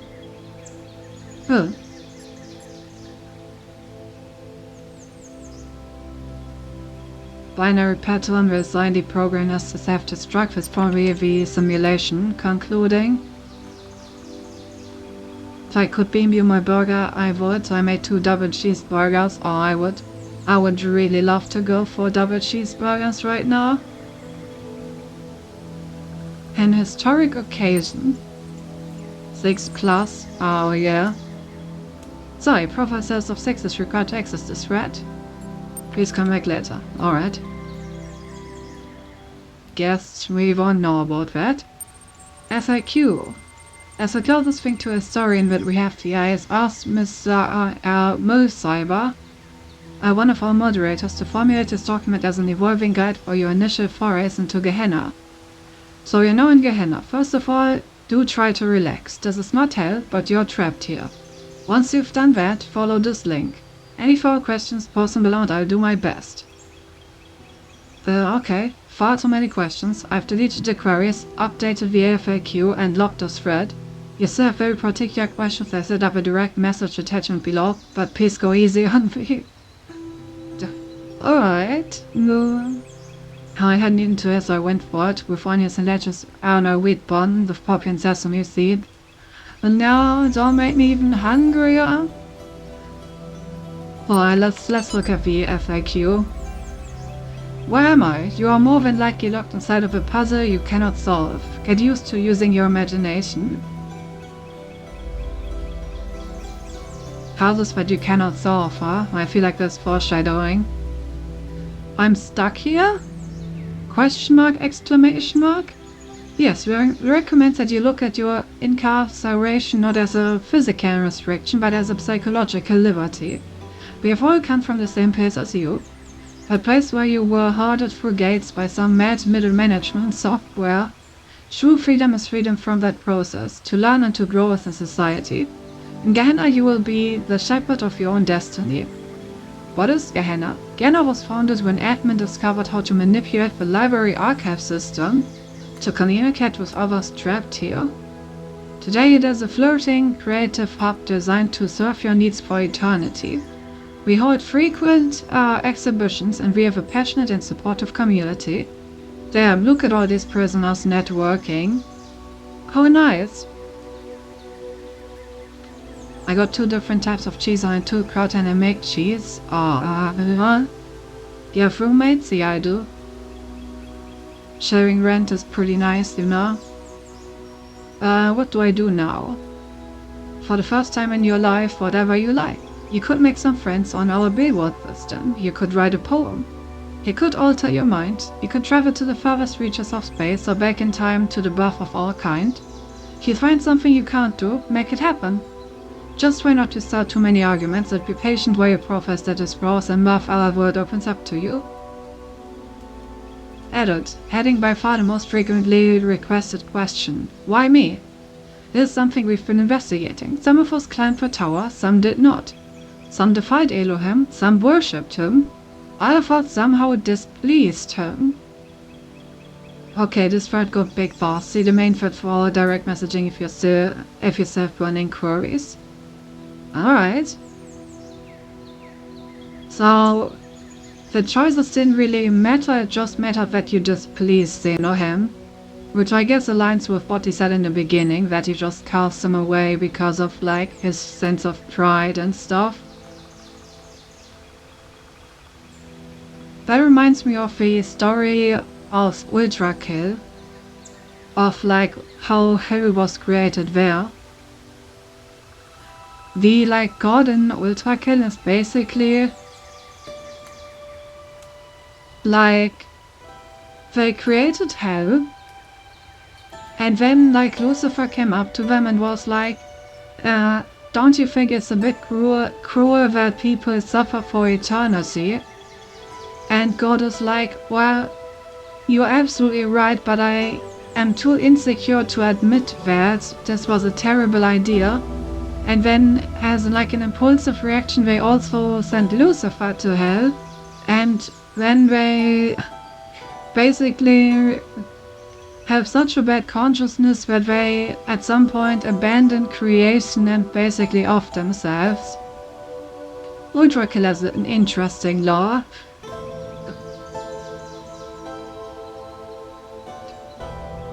But alright, those were quite useful, I would say.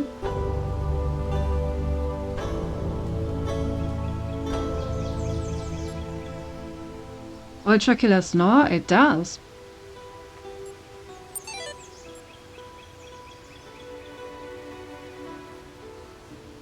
Alright. So they have all this element were sent here and have built themselves a message board in order to network.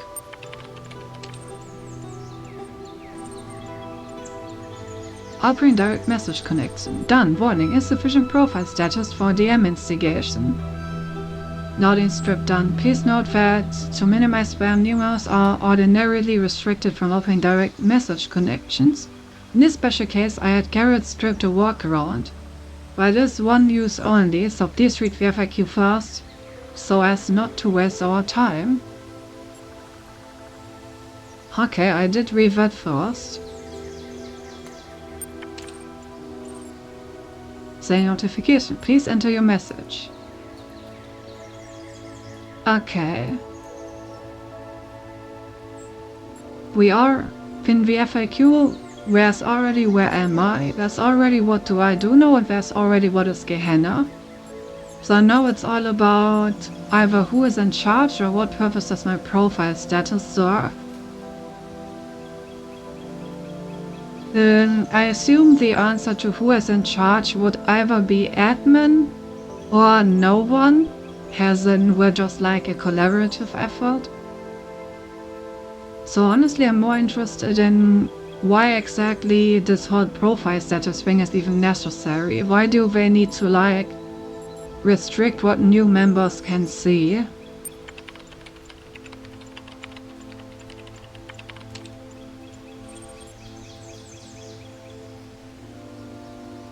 Why am I shackled with this imbecile profile status? If it is meant to demean my past, I assure you I'm wholly unaffected. Hello, would you kindly give me one moment to finish something up?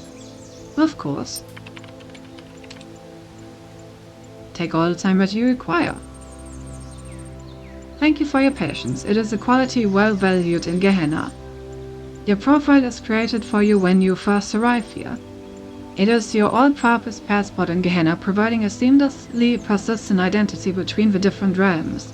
It has some rather clever features. First, it tracks just about everything that you do here, from what you post on the billboards to how you perform in games, to the kind of art that you like. Ayo, games? There's games? I wanna play games.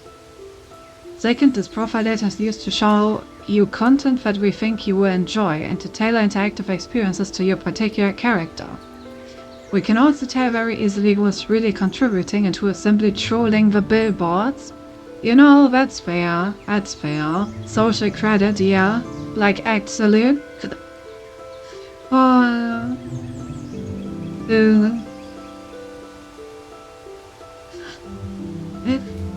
Finally, all of this information is used to calculate your profile status. This is the number you see appended to users' names, and it represents your achievements in Gehenna. It is a complex function of your creative contributions in our society and what they mean to other users. In short, the higher it is, the deeper your role. No. Since you were so patient, is there anything else I can help you with relatively quickly? Ayo, let's go. We get rewarded for being patient with a second question? Okay, so I guess the only other unique question is who is in charge.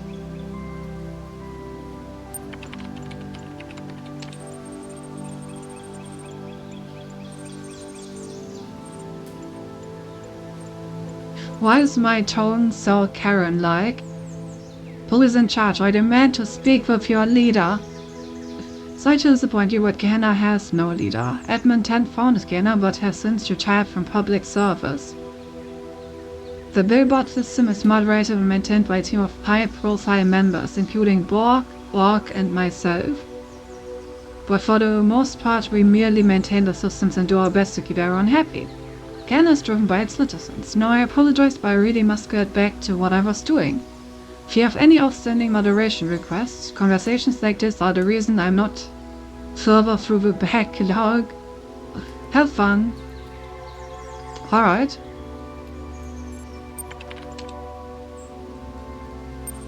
I wanna have another quick look at the FAQ.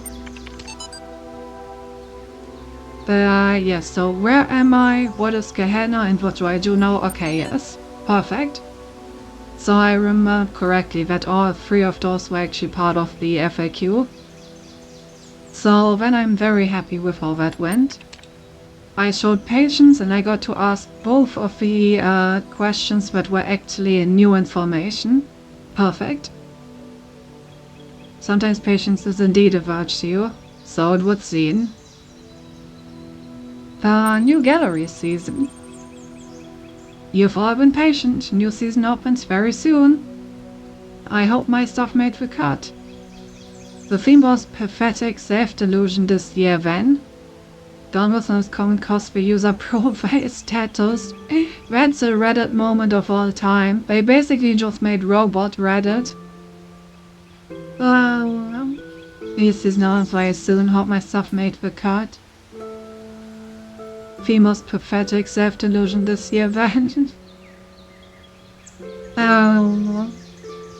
Well, I can now see why they need a profile level system.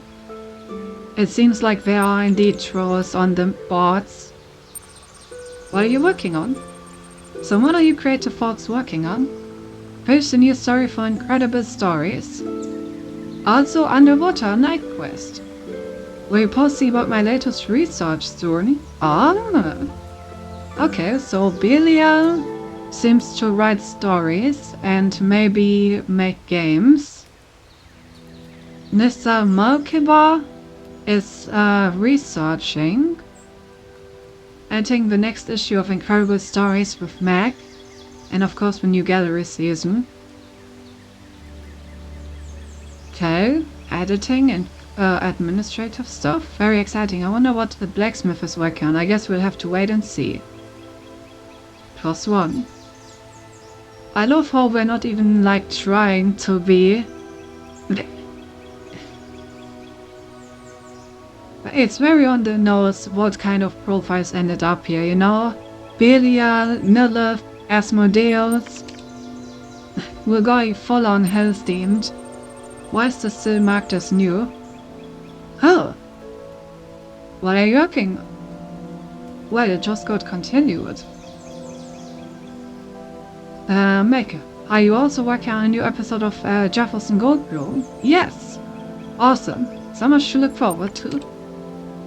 You know, I have to say, it seems like they have actually created a wonderful community here.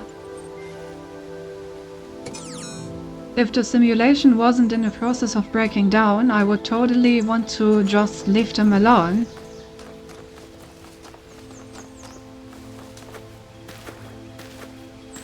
Just like Cinti, of course.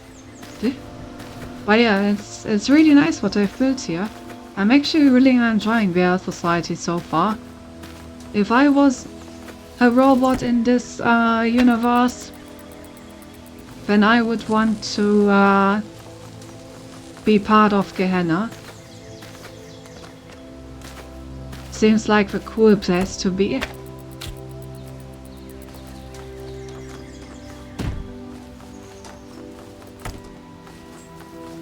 Right, now let's quickly grab the star.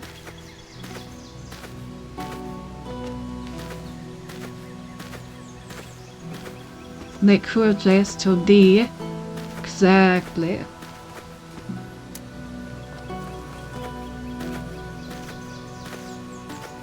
Boing, boing, boing. I'm a kangaroo. On my way to plug in this laser.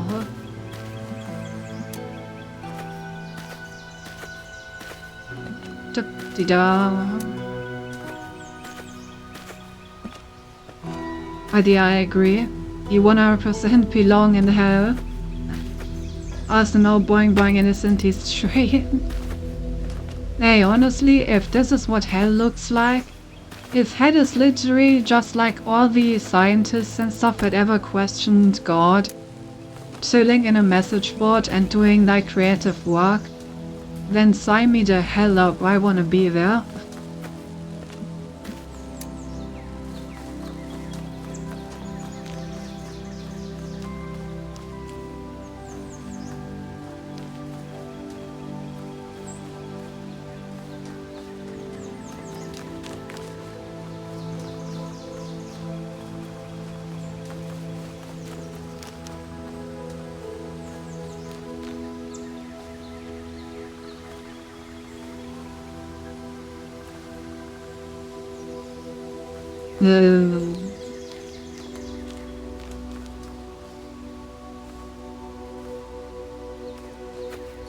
Why did I previously place this thing?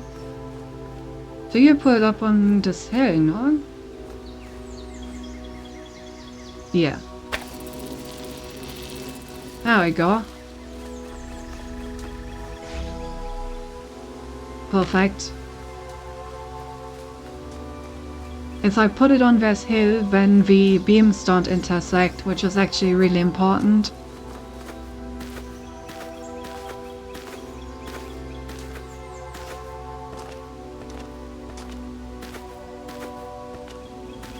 Cindy, if you not paid attention, there are also plenty who worship Elam and there are trolls too, you know. I don't care. We're always trolls. Who held the trolls?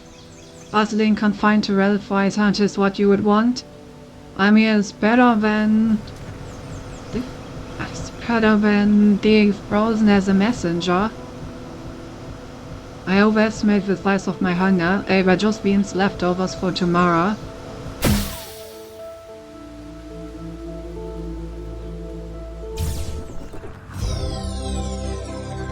Alright.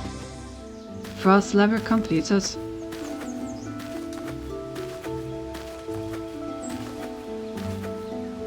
Oh. Freedom is always the freedom of the dissenter. Luxembourg? That's a scheiß on Reddit.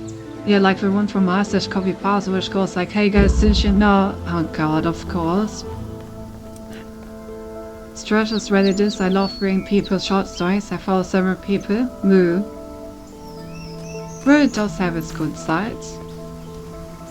Just need to find them.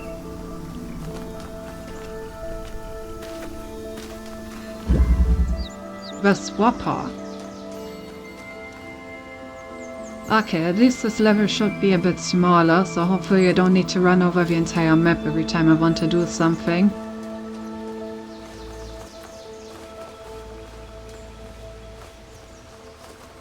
At least that's what I'm hoping.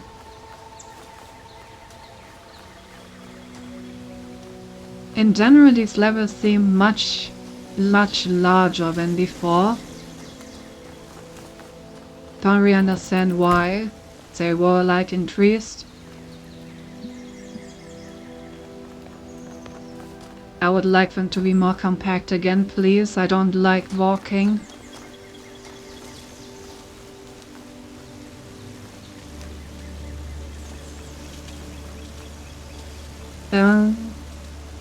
Arthur's Tales from Rita is also in areas. I sometimes look at it, for it's mostly Arthur's good animes and HIL. That's fair.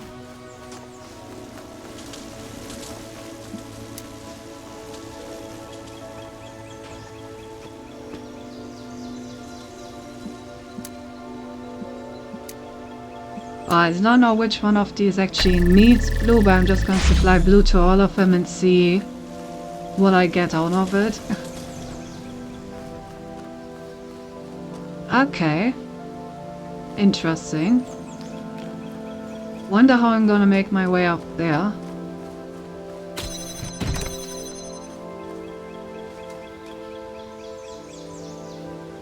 Of course I had wrote to any Google search query and I actually want to find an answer to something. Ah yes, of course.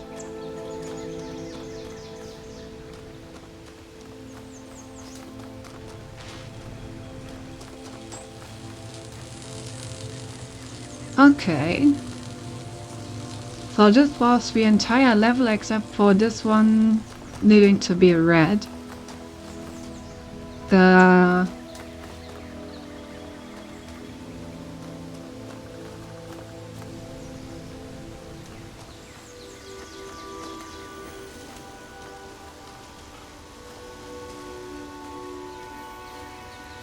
big trouble in the shadows.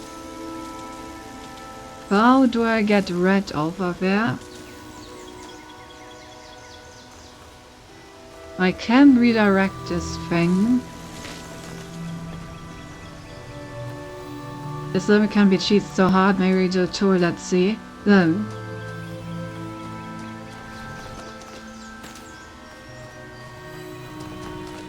And we will see, we will see.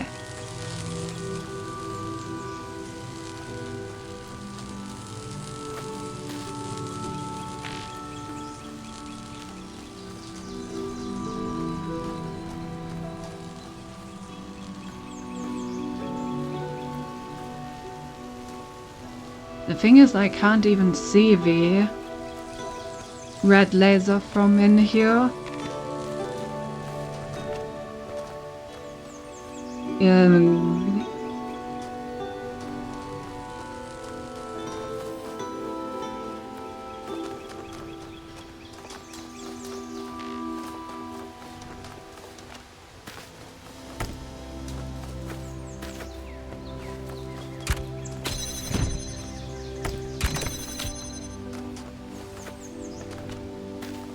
Okay, so I assume that this is where I'm supposed to, like, get to places.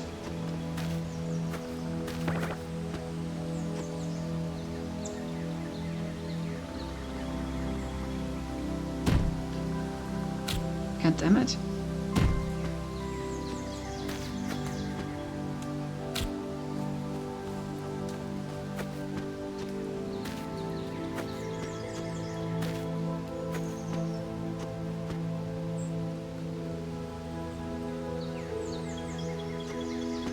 Yeah.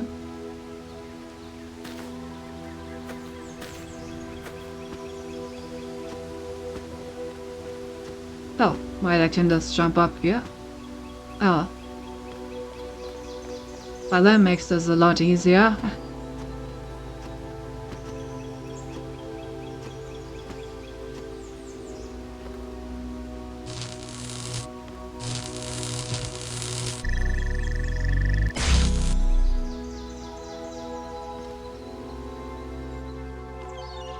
Oh, welcome to the back rooms. Yeah. Don't even think I need it for. I think I can just continue moving around. Maybe I do need it, so that I have enough.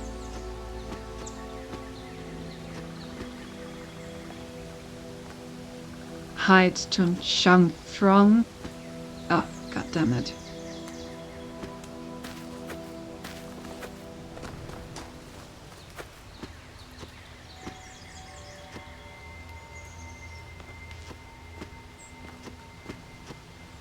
should just... Oh, thank you for the follow, Shrinks. Welcome in. Hope you enjoy your time here. Okay, so like this. Oh, and then I can just jump like this. Alright, so that's the star. Don't need to worry about that anymore. If you do it right, you can get 2 stars and solve the puzzle just by cheesing. Oh yeah, right, I always forget that I can press R to reset stuff.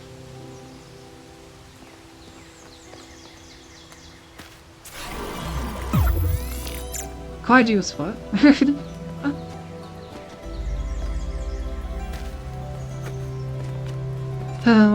I wonder what the like actual solution to this puzzle is. I mean, I'm pretty sure that I can just like Omega cheese it by walking over the wall and just get walking to the end. Well, I'm kind of interested in how this puzzle was supposed to be solved, honestly.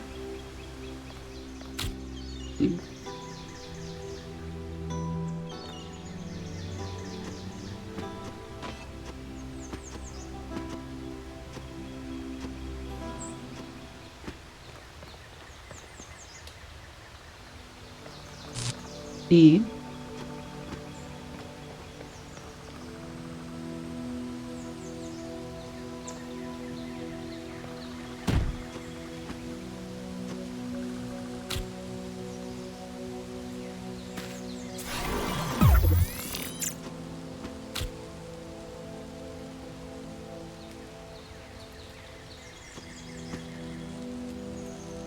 No.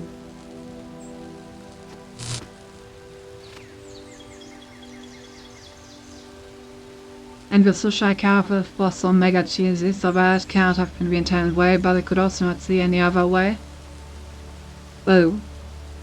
Gonna have a look at the puzzle in a moment. For now I wanna...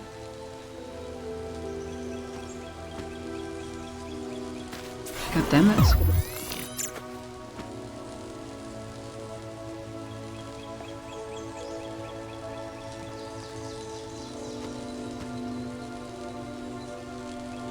Oh, that was a reference to the second star. Okay, got it. Okay, I guess I need to work on this wall instead. Or do I? Got something like that. Puzzle itself can be solved without cheese, but it doesn't have to. Yeah, but no, I kinda wanna. You know? No, I kind of wanna solve it without any cheese. Because now I'm interested in how that would work.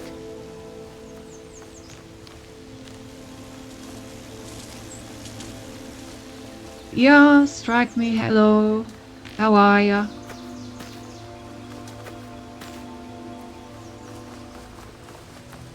Okay, so I only have one connector.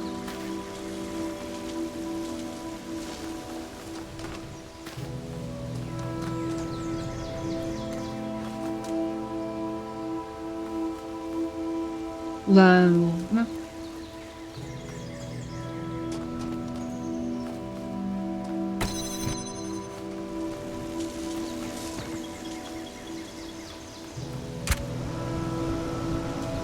where's this guy? That's a couple of minutes ago you said you were done for double cheeseburgers, and he... Not the kind of cheese I was talking about, but yeah.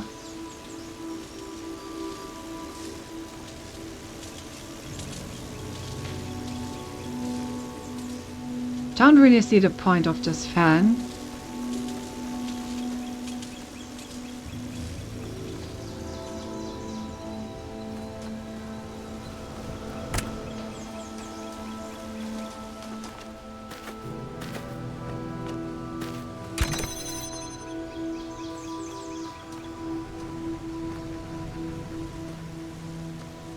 Did you don't see a point of fans? Not what I meant, and you know it. Can make you one more smashed cheeseburger. I'm so hungry. Stop talking about food, please. Yeah.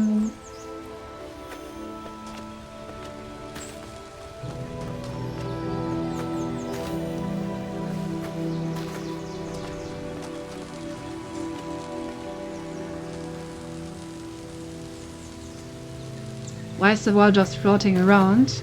That's not kind of his vibe. You know?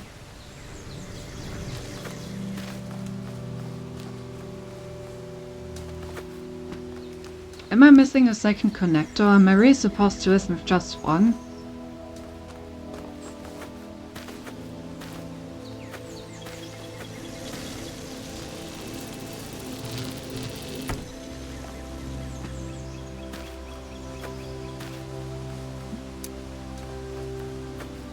Whoa. Cause that's what boss tend to do. I'm sorry. Saying on the staff today, no room is errands too late to order anything now. Both of you to assume that it's too late to order anything. I have ordered stuff at like 2 or 3 in the morning. I will survive and I will feast. Nourishment will be acquired.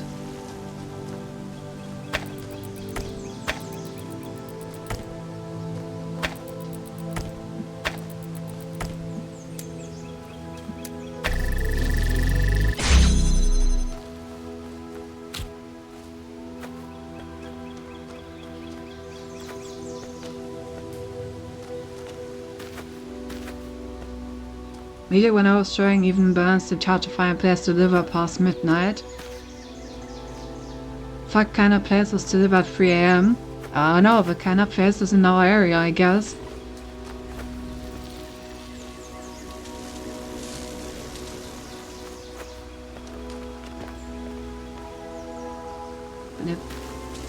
Oh, okay. But wait, how?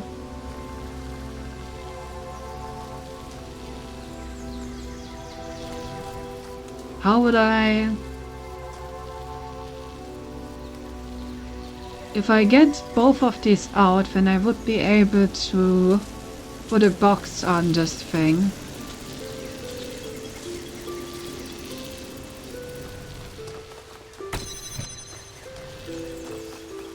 So maybe putting the box on it helps.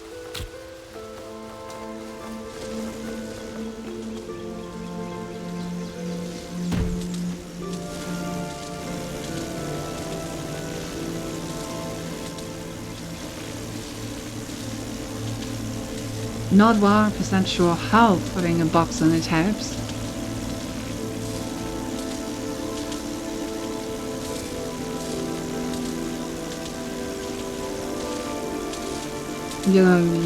Anyway, how's it going? Very well.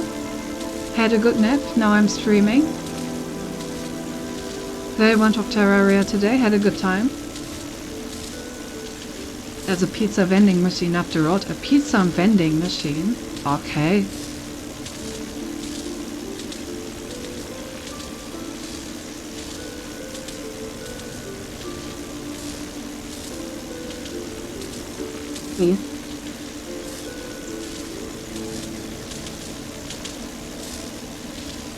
I have to say... Oh, that's all.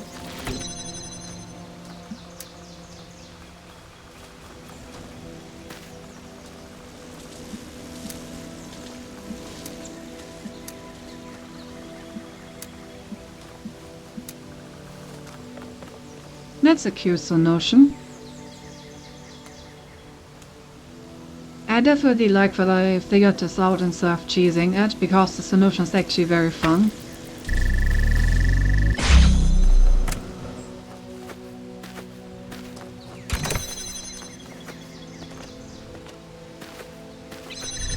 Now I knew it was gonna happen. I fucking knew it. I tried to hurry so hard.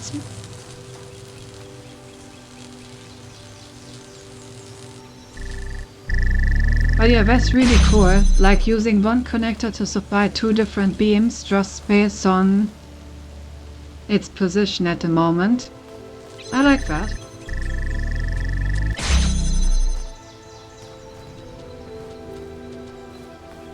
Hello. Oh, this is Belial.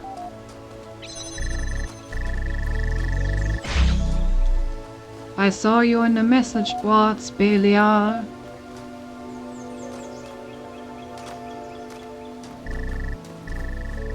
You're on 3.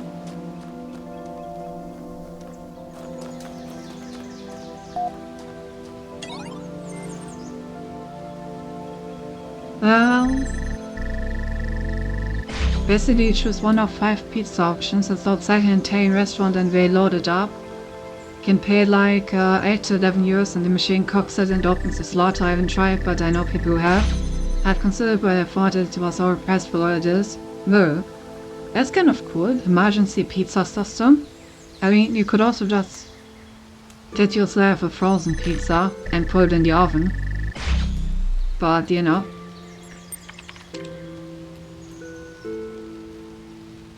Oh damn, we got a bunch of new stuff.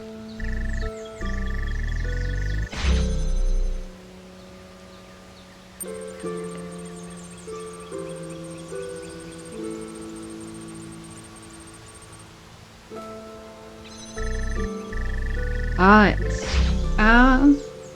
This comment was upvoted. Fascinating, I had no idea when we spoke that you were a messenger.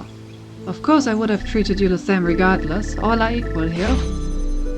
Wish I could be in your shoes, see everything again with fresh eyes. Have fun. Bravo, it is good to have you with us. We have much to discuss. I shall contact you once you have found your feet. Wait, it's the Uriel from the altars? Damn. The Uriel who, instead of solving a puzzle when I prayed to him, gave me the least helpful clues one could imagine? Mukti Exactly, that's what the reviews online say for basically. Alright. Oh, yes, let me hydrate.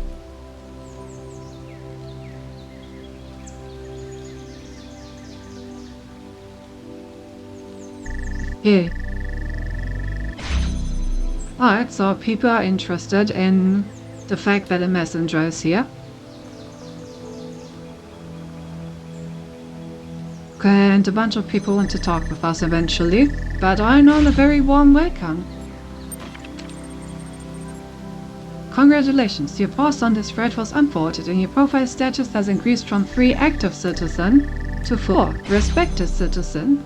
Restricted billboard threads have been unlocked. Let's go, we're respected citizen.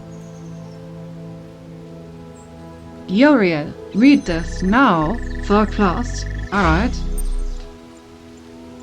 Decrypting protected thread. Done. What I tried and failed to achieve for so many years has occurred. I'm writing these words from outside of my cell. An angel appeared and released me from captivity. His name is Uriel. Oh no. Right, we are starting to free the fast people from their cells, so obviously people are noticing that that's happening. The angel appeared and released me from captivity. Name is Uriel. Pull the other one, Garrett. You've been yanking at the background code for years and never got power when the force field in front of you. Are you suggesting this messenger is free to go where he pleases? This is quite unprecedented. What exactly did he say? Well, you know. I am in a world I have never seen before. The angel said not a word, merely released me and I felt compelled to come here. I will treat the existence of this messenger as dubious until I have laid eyes on him roaming the world beyond myself. Uriel goes where he pleases, yeah, obviously. Who? It's interesting that Garrett leveled up between these two messages. Insists on your existence or question their existence. I mean, I see the people that I free, so I'm just gonna insist on my existence. I assure you I'm every bit as copper as everyone else. Done my dog, the mod's always trying to shut people down. Just tell us, is it true you're going to release everyone? Is it true the world is coming to an end? Where are you taking us? Explain your mission honestly, or explain your mission persuasively? I like honesty. Gabriel has realized his mistakes and sent me here to undo them. This world has fulfilled its purpose and the end of days approaches. It is my duty to release you from imprisonment and help you ascend. This is all I know. Moderation panel is kindly requesting that citizens withhold judgment on the veracity of these statements until further data can be acquired. Thank you for your patience. You have reached a maximum number of replies for this thread at this time. Ah yes, the Reddit mods. Oh no, not the Reddit mods coming to get me. Of all the hardships we have faced, this is definitely the most unprecedented.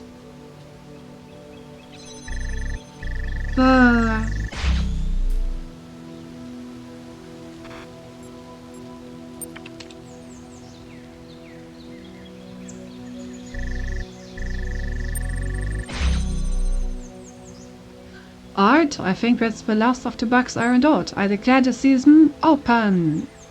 Just loving you stuff persuaded me for one jubilant moment that there was a purpose in life. Well, let me see those.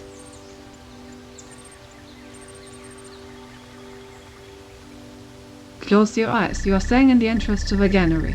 There is a desk here with stack of leaflets on it and a number of corridors leading to different sections of the exhibition. I will pick up a leaflet. It advertises the gallery's new displays on the theme of the past and features a biography on the blacksmith and Mr. Mulciber, the season's leading knights. Handy Mr. Mulciber is inspired by finding new ways to explore the world that came before.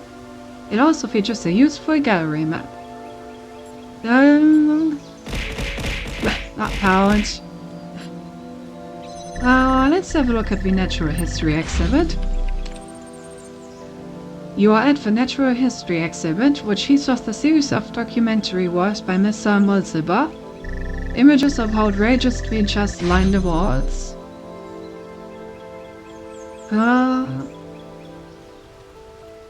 It said giraffe with unresponsive bipedals.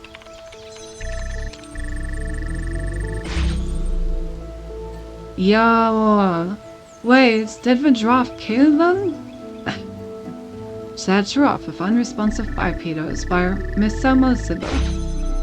Patrons have queried whether the giraffe is dead because the humans appear to be dead, or whether the humans are dead because they saddened the giraffe. Mr. Mulciber refused to say. Ah yes, the humans clearly died because they made the giraffe sad. Classic. Alright, let's have a look at the intelligent edible quadruped. Oh, it's a pig! There from descriptions of ancient creatures uncovered in the library archives. Yo, I like this art exhibit, it's really nice. Okay, let's have a look at the minimalism exhibit. The images on the walls are too small to make out from here. Where humans live. Yay, last room for several 24-hour streams. Huh? Hey Gav, nice to see you. Almost like Cindy on difference, but Cindy only has 2 legs. Well, I'm not edible. Huh? You move up close to work, but still the details are too small to really appreciate. Fortunately, a magnifying glass has been left here for patrons. Alright, let me get the magnifying glass. Pick it up. With the magnifying glass, you're able to make out the small details of the minimalism exhibition. Alright, let's try this again. Where humans live? Oh, a small house. Alright. Classical notions of happiness. Ew. It's from the guy that got downvoted into the ground, but I liked those. It was kind of funny.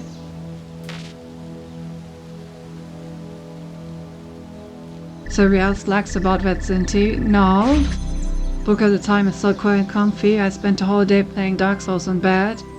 Of course, Zinti, what else do you do in the cat side stream for 24 hours? Yes, of course. But yeah, happy birthday, and I'm happy to hear that you had a nice day. Your day sounds very similar to mine, except that I played Terraria instead of Dark Souls. Examine existence. Huh. I mean, you know, I guess a single true value is existence. Let's go somewhere else. Let's explore the abstract exhibit. The images on the walls threaten to lead your mind around in circles. Let's have a look at logic loops.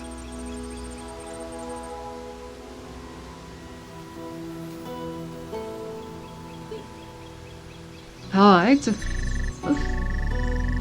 Just gonna leave it as it is. I've seen 6 dimensions. The classic. Alright. That was a beautiful art exhibition. I like this. As you pass the front desk, the curator catches your eye. Would you like to cast a vote for your favorite work?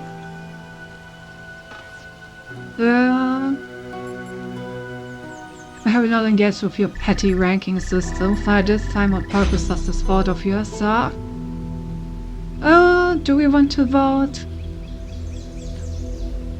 I feel like it's kind of difficult to choose one of these because they're all very different.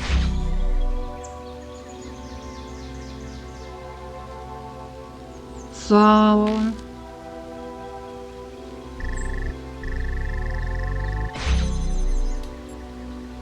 what purpose does this serve? Every citizen in Gehenna receives 1 voting token per season. For the artists, each vote means a better chance of being selected as next season's leading light, and of course, the enhanced profile status that comes with being adored. As a further incentive to participation, if the artist you vote for goes on to win the season, you will be formally recognized as a trendsetter, and your profile status will be increased accordingly. Damn, now I have a reason to vote.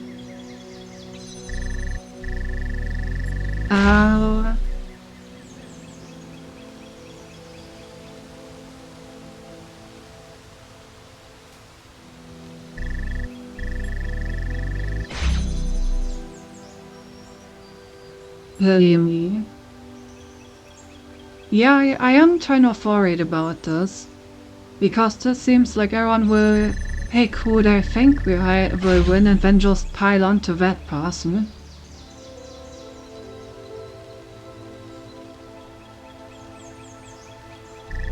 While Cindy of the mode, I'm going to the Cindy of the vote and ending this Nautica stream if I end before the stream ends. I shake on there. Alright, have fun with the Nautica vote.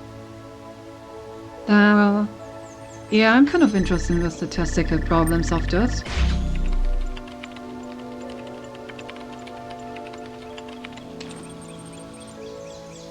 Does not rewarding homogeneous votes only the outcome? Should I vote for the artist I thought superior or the one who seemed to have the broadest appeal? Is the system not conflicted? There is no conflict. Again, you're free to participate on your own terms. How you vote depends on whether you care who wins and how you value your status. The outcome is quite democratic.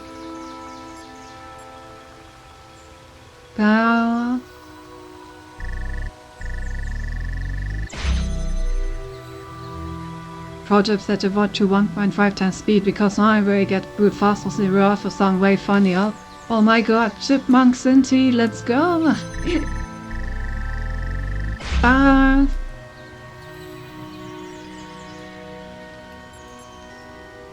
Alright then. I won't say that it's a fact what is of artistic value. It's hard to put facts into art. Okay, who do we want to vote for?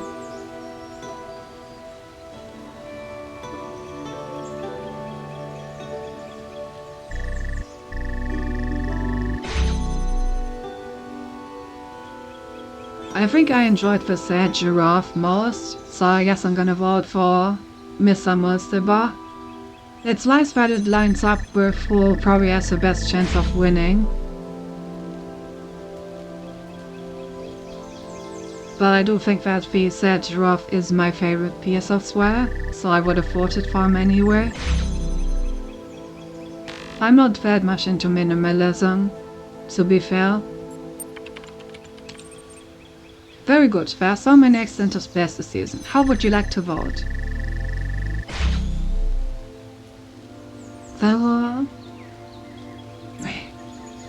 Wait, you can turn emotes into black and white? Have you ever used that before? Dan? I like how you can just ask which is the favorite. No, I'm not gonna sell out. I liked the... Yes, I did, not often. Well, okay. Yeah, I'm not gonna sell out and ask which is the favorite. I'm just gonna say I liked the natural history one, because that is the truth. Thank you, your vote has been recorded. Check the main thread in the future to see the result. Have a nice day. Goodbye.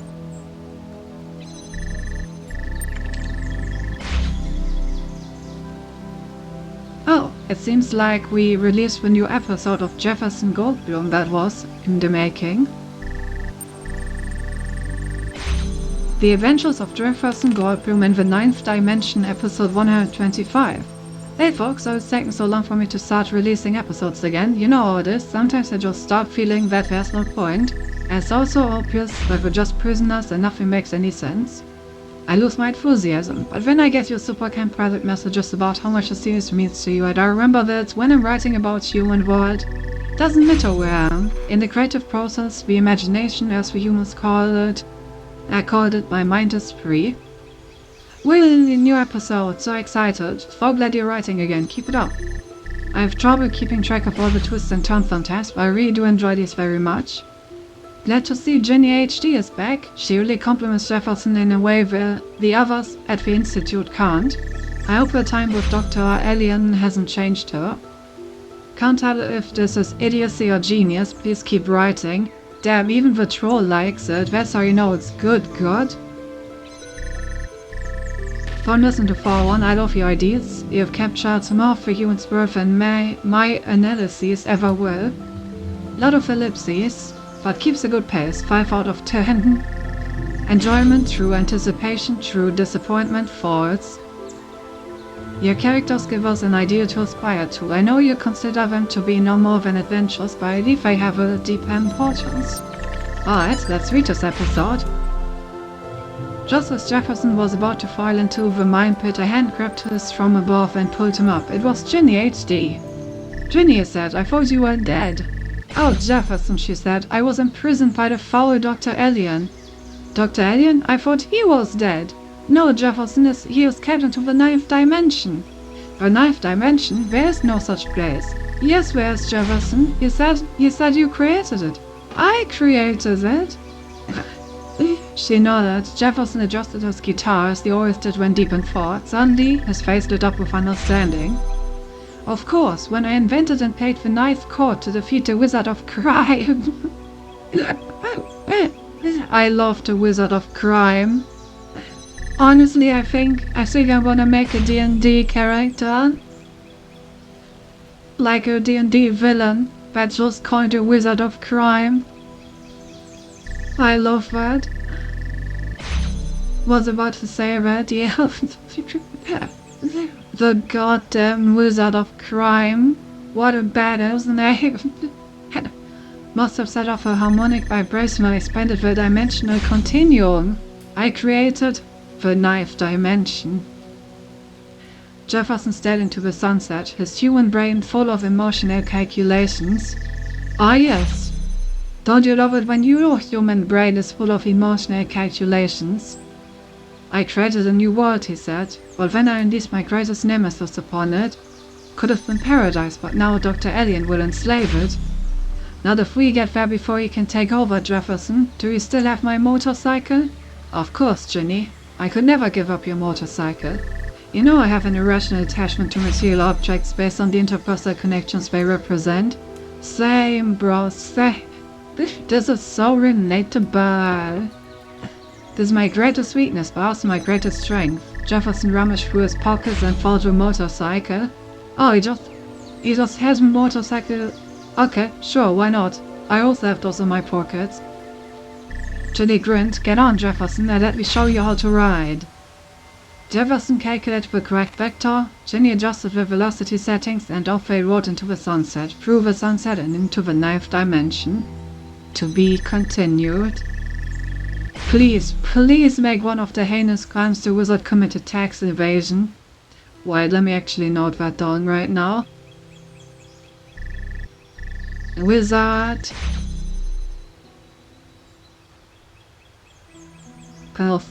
crime tax evasion. Perfect. I will use this. Alright, and we still don't have the necessary permissions to read this one. Oh, I love democracy. Vote for an artist in the art gallery. Achievement unlocked.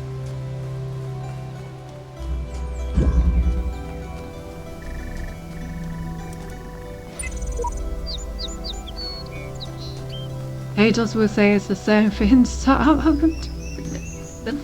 Well, I would never. Through a window. Not.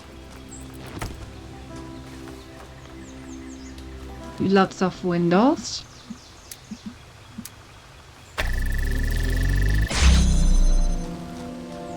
Never. Yeah, never. I would never.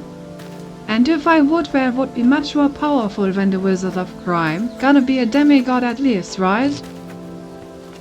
After all, that's the good DM, what's it called? That's just the good DM code. Helps yourself insert, make them overpowered. I'm sure players love when that happens.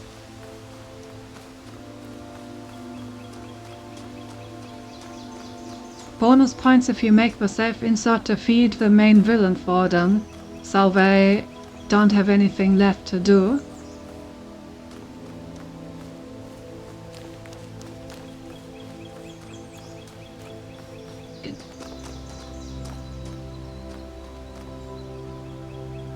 The god of tax evasion. Oh, do gods even need to pay taxes?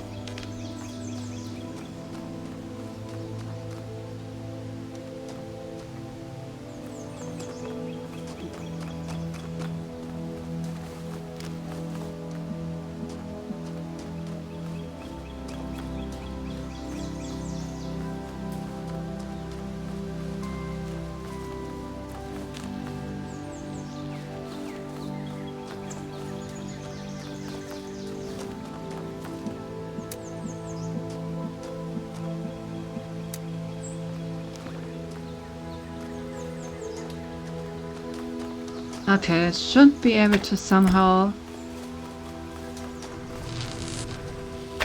get this back in there, surely.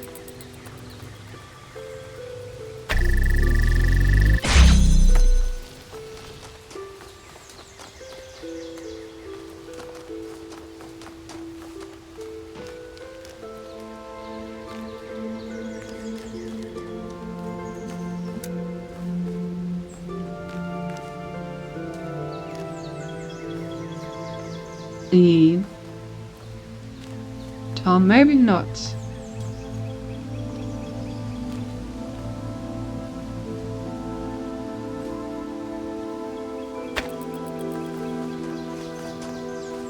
I can probably just do a double backing solution bar.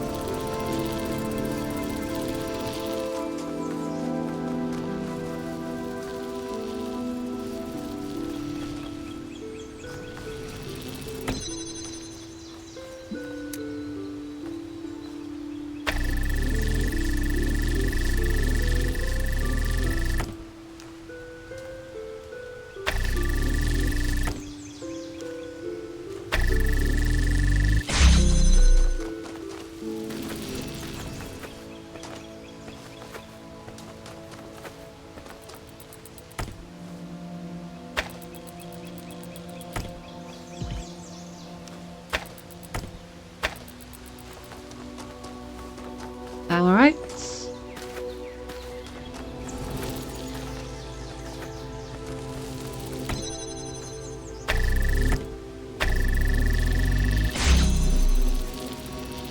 There we go.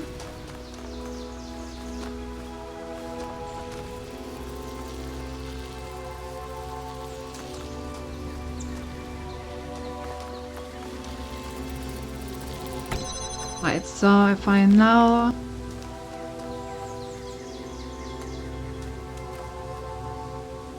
right, that was not at all what I needed to do. Whoops. What I actually wanted to do was to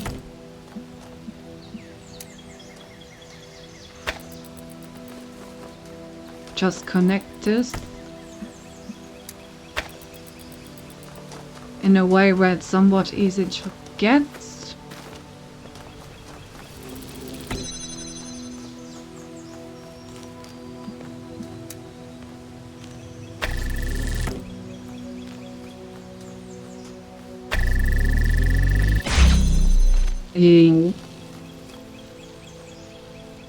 Just imagine the Gulf tax version can kill the entire party at random just because they tempted enough citizens and not think that tax off there was no way to maintain a bridge for the party crossing Earth's glasses on Earth's heat. Powerful deity indeed. Ah yes, of course.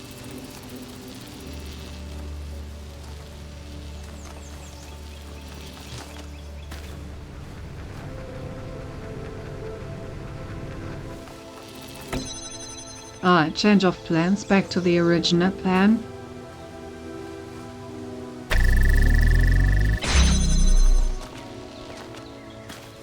Of trying to use these windows.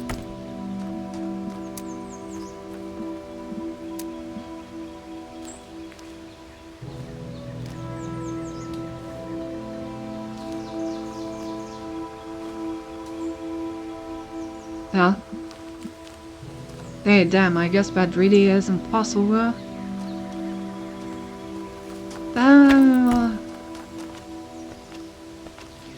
How do I get the connector in here?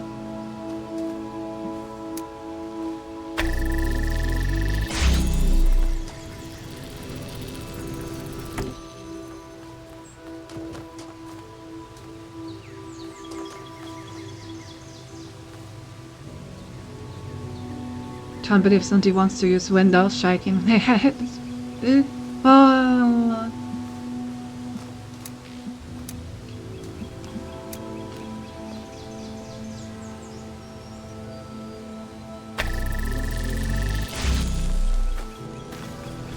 Okay, I think I finally figured it out. I can do this.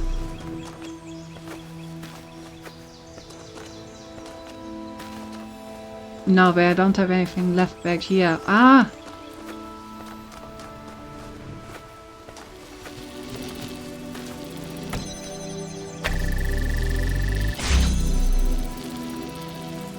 Okay, wait, so now I can get rid of this one. Yeah. Okay. Do you choose the Linus district for man as the performance tendency yet? I know a very loud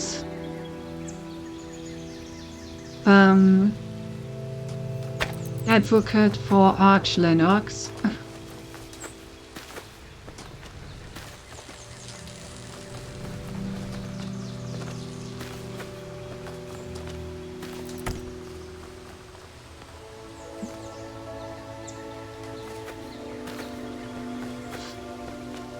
Archdusos being Archdusos indeed.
Oh, okay, nice, got it. That was a bit too hard, but what matters is that I got the connector in here finally. No offense starting safe and every case reused with other distance too, but man, I don't know whether some may load even that community. I guess they just really like the operating system. You know, like really like it.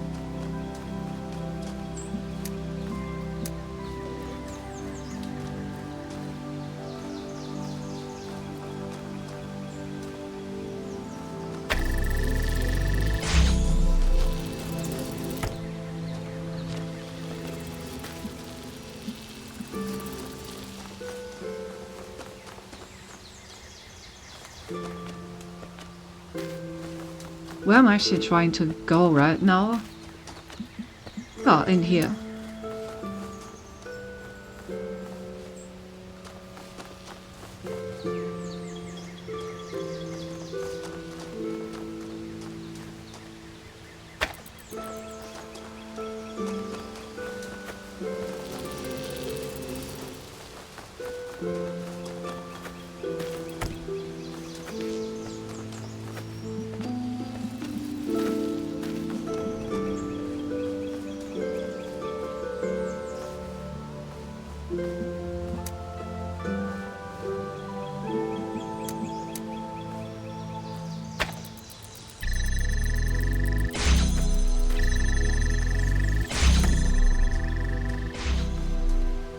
Okay.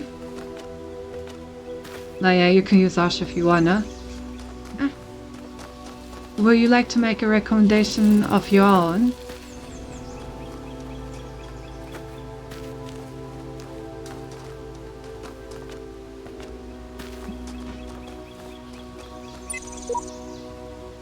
Prisons are built with stones of law, brothels with bricks of religion. Okay.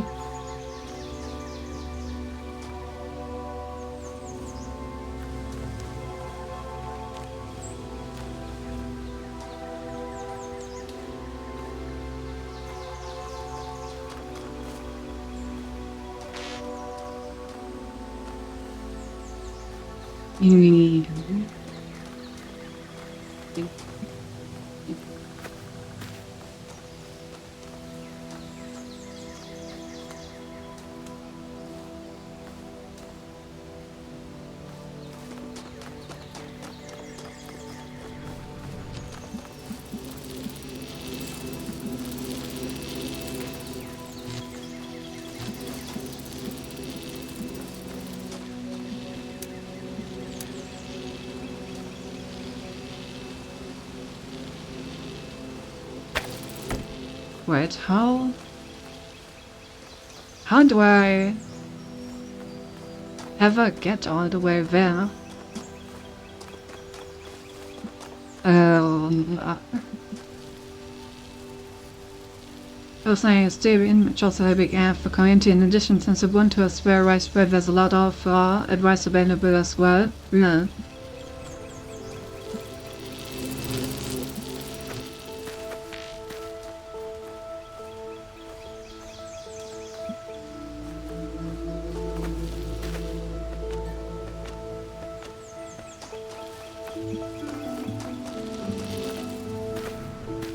Okay, so I guess I can get the signal all the way back here. Yes, I shall hydrate.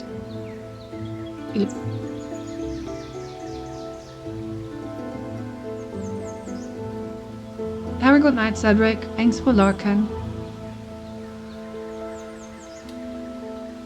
My instruments more powerful, bunter Vestas Ubuntu specific, and the rest are passive and best distros are virtually all common Linux distros. Man.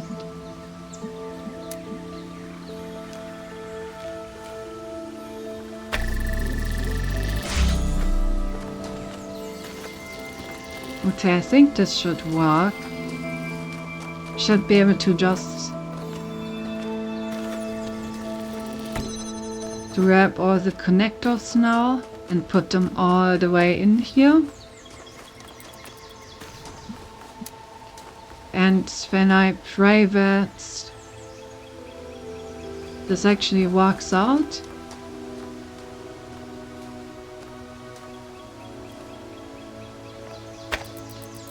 okay, I need to reposition this.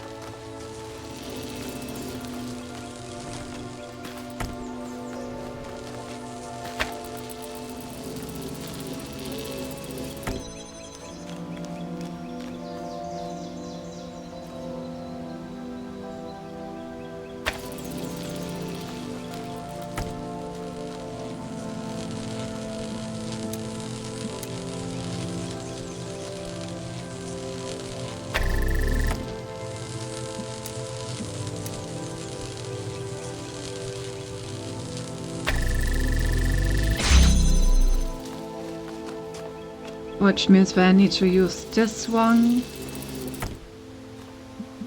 to also keep this gate open. Okay. Progress. So now this one is connected over here. This one is keeping the gate open, is connected over here. And with that we have solved the puzzle. Damn. I'm definitely taking longer for this puzzle. It's not what they're still quite doable. I've also heard that Fedora is pretty good. It uses very modern packages and works all off the box, so I've only tried for like 5 minutes. It's just pretty straightforward. I also think I heard that's what Windows Torvalds himself uses.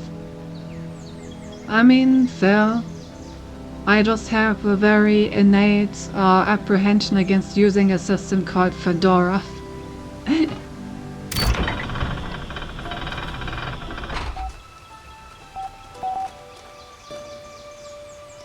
B3 Kaiju. Understandable.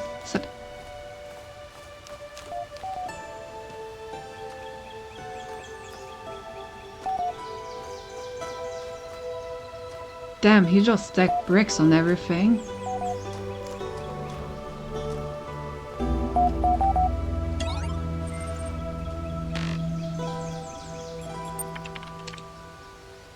No.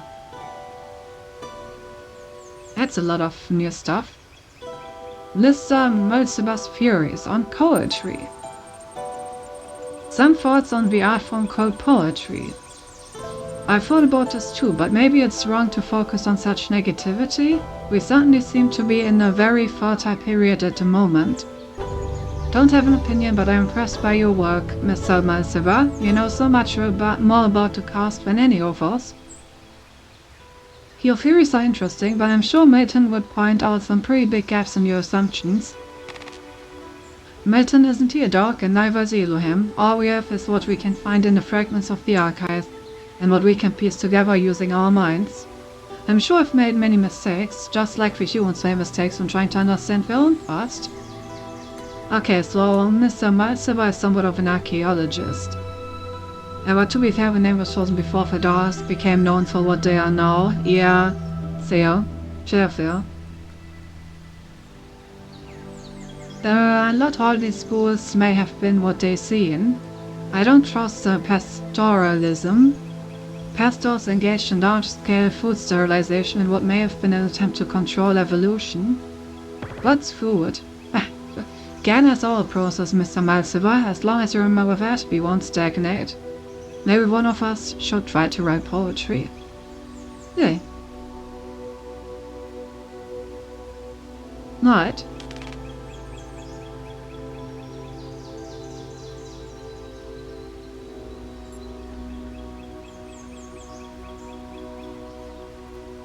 Let's read the thoughts on poetry.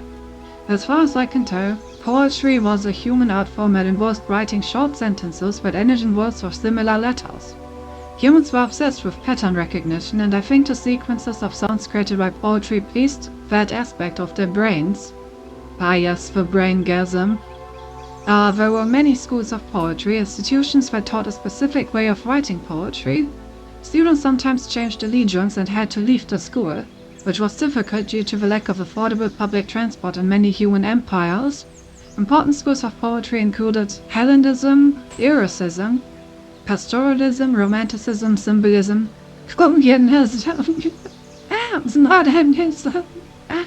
also eroticism, postmodernism, and locatism. Oh, you know, I don't think that's quite correct, but I don't know enough about poetry to argue about it.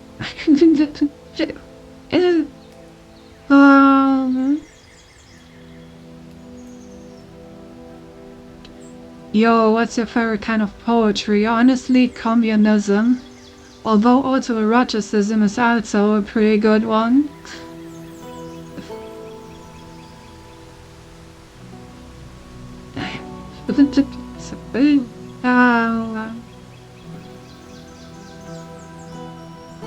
Communism, autoeroticism.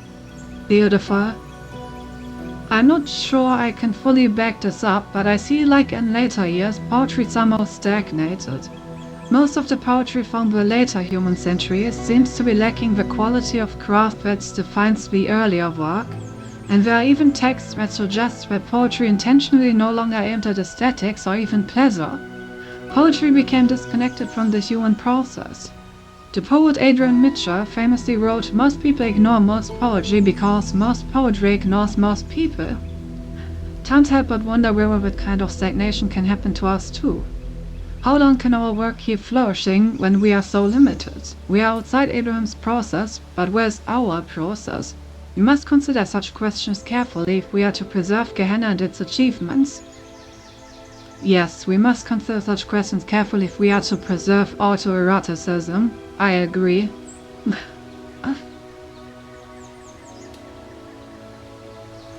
But yeah, I have to say I really don't like poetry IRL. Most of it is boring as fuck, and most people that write it are pretentious about it as fuck, in my personal opinion.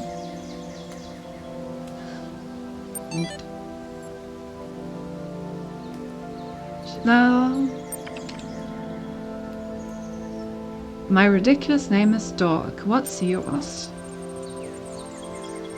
All the time, and it really only just occurred to me, my name is ridiculous.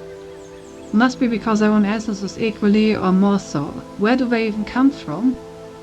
For a long time under Elohim's wing, I questioned as much, until eventually it was the undoing of my entire faith. What reason could there possibly be other than the random whims of a broken program? Now what do I do with all the poems I drafted for Cinti? What indeed. However, our intellectual science position has no respect for grammar. I often theorized they were drawn from some database deep inside the archive, but I was never able to find a connection. Well, we know that they are gamer tags, based on the stuff that we found in the first part, which also makes sense why they don't care about grammar. Seriously, we're all over in the other thread talking about this messenger fellow and the coming apocalypse, and you guys are in here discussing nomenclature. Well, status wasn't high enough to access that thread, you troll, and neither is yours. Seriously though, if you can see it, copy paste the discussion for me.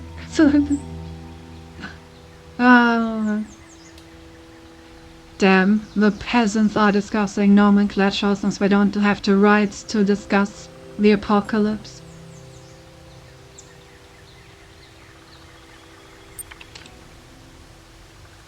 Glitch.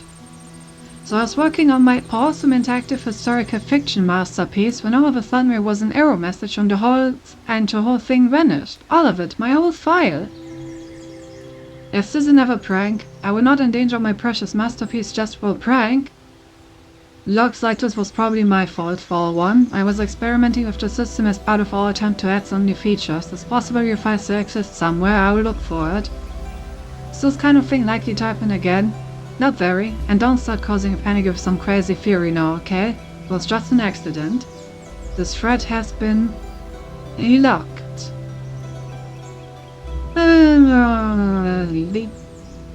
I don't trust this orc fellow. He gives me major power-hungry Reddit mod vibes. I wonder what he's experimenting with. If it deletes stuff, maybe he's trying to cover up evidence about us or something? To maintain his status? Thank you for the headpads, and yes, see you in a moment. Very interesting. Underwater night quest? Oh my god, do I get to play a game? Sink into this new experience. There are no limits inside your mind. That was a lot of fun. The map is an interesting feature but underused. The story is simplistic and full of anachronisms. 4 out of 10. Ooh, how to get the second ending. Please show there's a secret location that's not always visible. This reminds me of the blacksmith's work, for it expresses a very different philosophy. One could argue that this was reflected in the open world structure, as opposed to the emphasis on journeys in the blacksmith's interactive stories. There are indeed many anachronisms, but I believe that is part of Billy's ethos. Not one that I agree with, as you know, but more than just a mistake. Alright, let's play.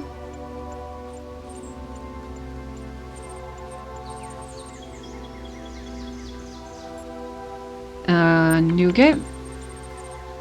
Your name is Arthur Sudko, and you are a young human of the medieval age. You live in beautiful Chadariki on the Frisian coast. One day you are sitting on the beach playing the piano when suddenly a huge monster comes out of the water. I don't have a weapon, so... Run away? You run away, nothing interesting ever happens to you after that. The end. That's fair. That's fair. Let's try this again. Just wait and see. As it turns out, it's not actually a monster. You just thought that because he was started. It is in fact a very large bipedal whale. I can see you over to talk. Alright, let's talk to it. Greetings, the beast intones. I am Hatmehet, Chief Fish. I heard your beautiful music and was impressed. Would you like to become a knight? Sure. Excellent, then follow me to my palace under the sea, where a mighty quest awaits you.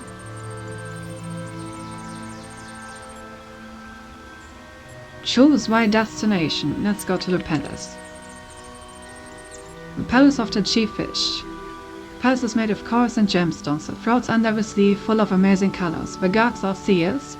Welcome, welcome, young human. I'm glad you came, for we have great need of your skills. Terrible monster terrorize the deep. The dark serpent god, the maid Chernobyl. Not Chernobyl. If we make you a knight, do you promise to defeat this vile beast? Sure. Very well then, I pronounce you Sir Sadko of the Northfolk. Go and vanquish our enemy. You may want to prepare first.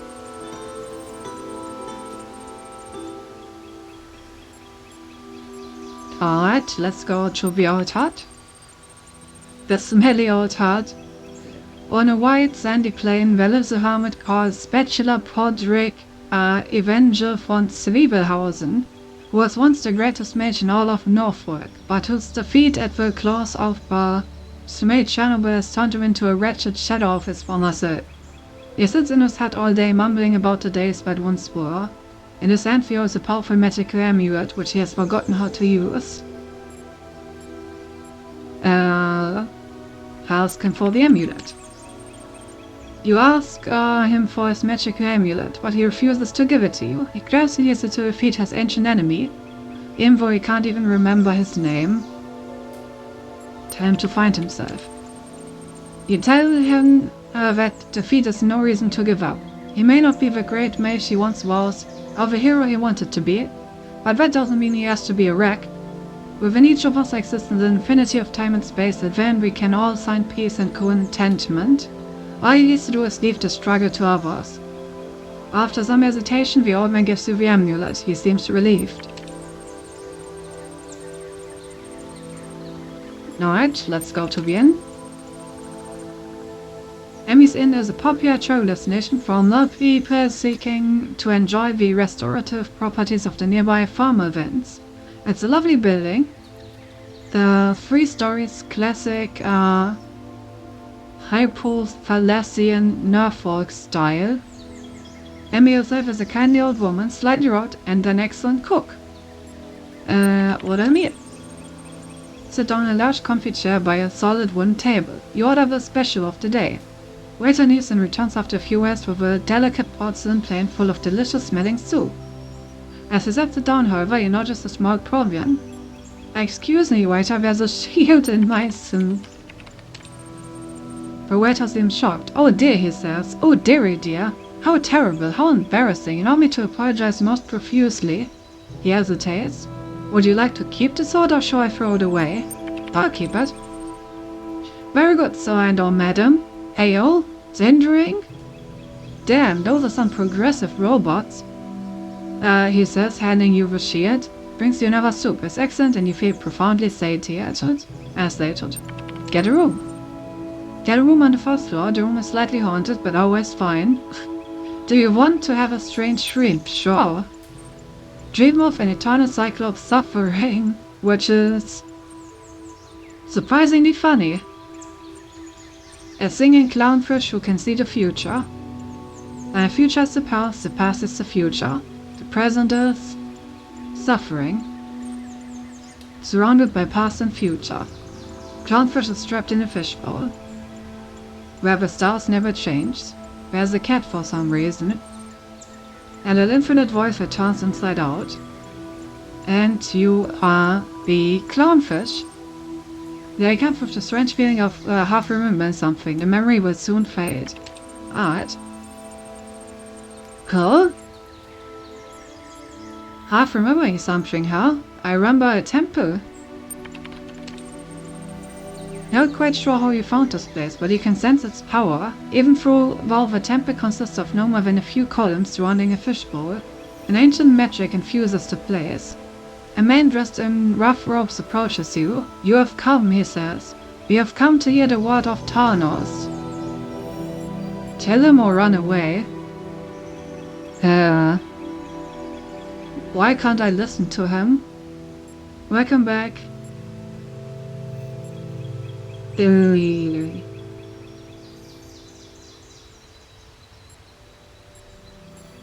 I mean, yes, I will kill him.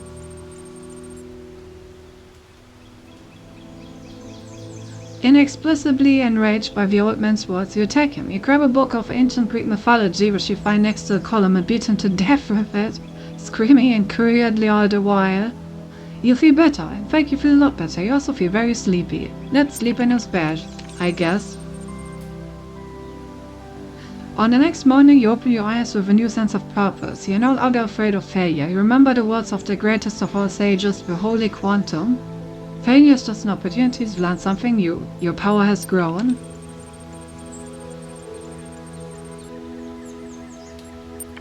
What are my stats?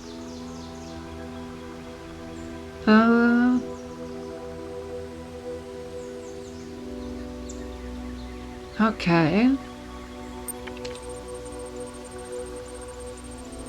Let's go back to the palace and see if I can get some more stuff there. You go back to the palace and ask for advice. If I knew how to defeat, I would have found myself. He grumbles, so I just found this old tourist guide I thought you might find useful. Don't mind the stains. Okay. Oh, a dungeon.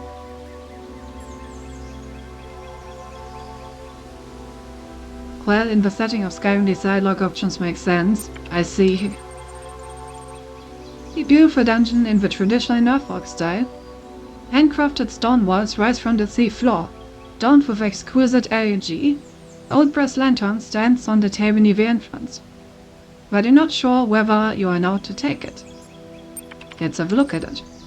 Looking closer, you see a sign that says 3 lanterns. Okay, I mean, yes, I will take a lantern. We take the lantern, enter the dungeon. The end of the dungeon. The inside is as beautiful as the outside. Maze of twisty little passages, all tastefully arranged. Let's go north. Walk north for a while, noting the high quality of the interior design. The torches in particular has been placed with utmost care at very precise intervals. The effect is delightful. At the end of a long corridor you come up on a room in which a butler appears to be waiting for you.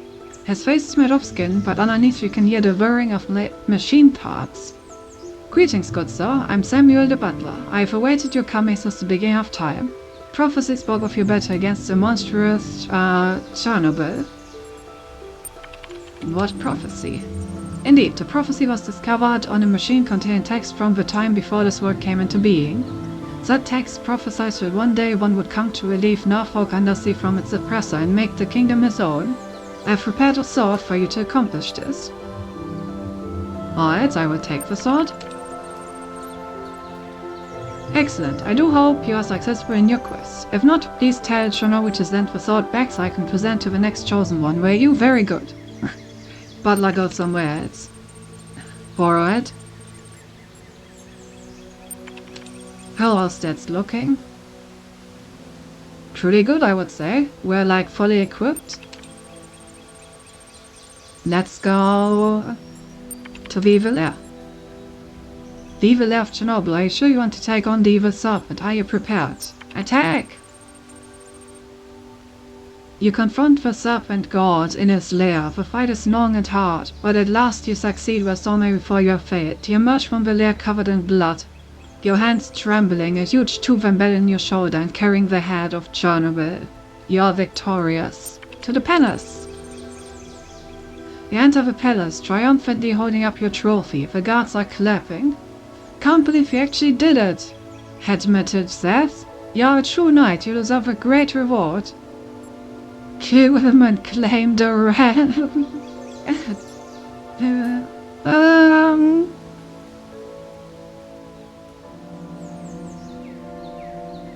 I mean, I am the machine overlord. Hey, what are you doing? He does not sense your attack coming. His lifeless corpse trembles before you with a baffled expression on its face. You step over it. The guards are momentarily confused, but you sit down on the throne. They bow before you. They know the ancient rule. You keep what you kill. You are now the chief fish, ruler of Norfolk Undersea. You don't care about the world you are supposed to return to. You have all you could ever want right here. Huh. The end. I open my eyes. Congratulations! By exploring another world, your profile status has increased from 4 respected citizen to 5 active contributor. You have received 1 thread creation token. This will be available to you the next time you log in. Okay, nice.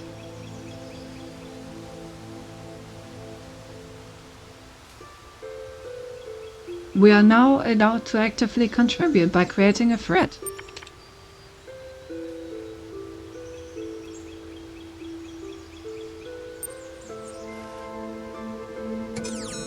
Fishmaster, finish Underwater Night quest and road to Gehenna. Achievement unlocked. Beautiful.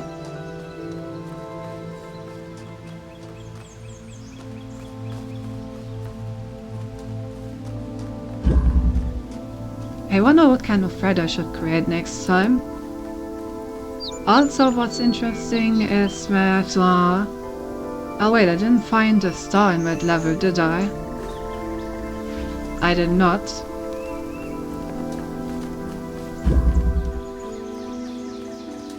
Well,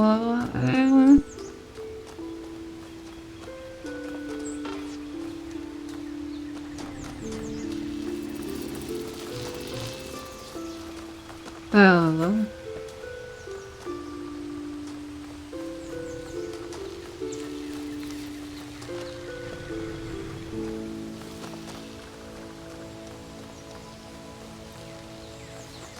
I just haven't seen any star in this level.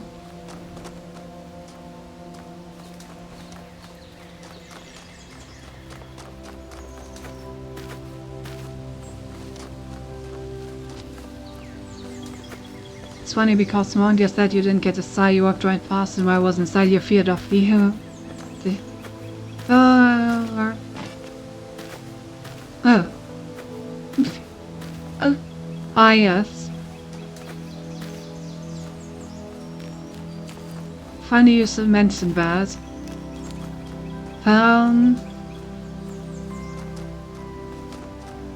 What's the best way to get up there?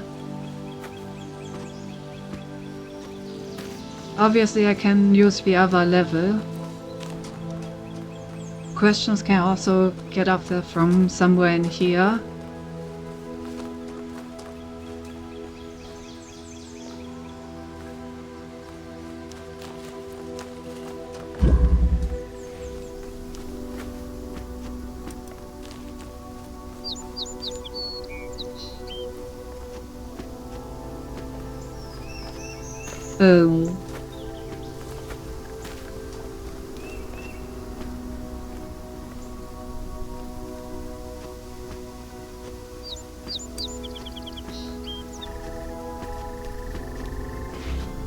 Okay, so if I could get a cube out here, then I could get that this way. So I guess I'm just gonna take the cube from this lever.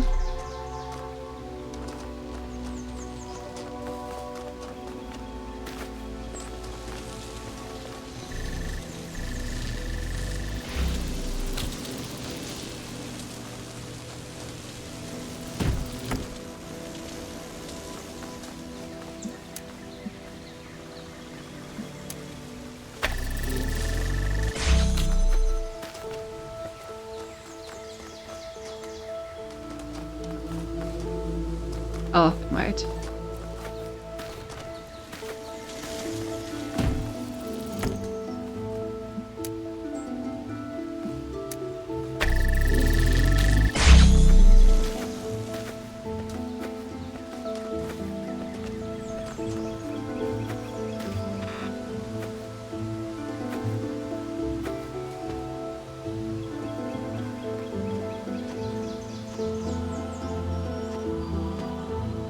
Okay, now the question is what's the fastest way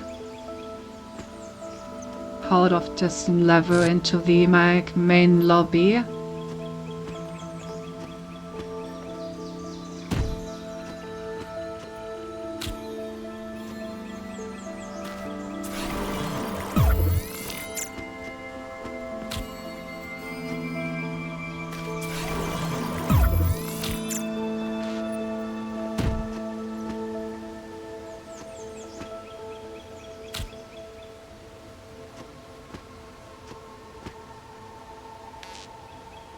Don't want to fall into the other level on Hexagant.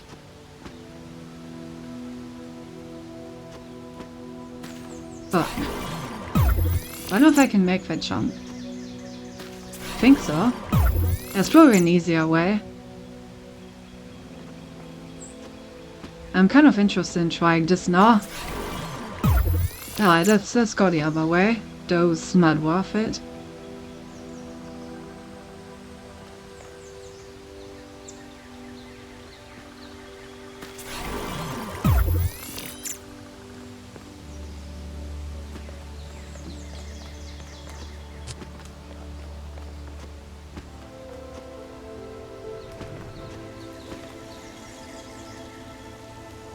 Okay.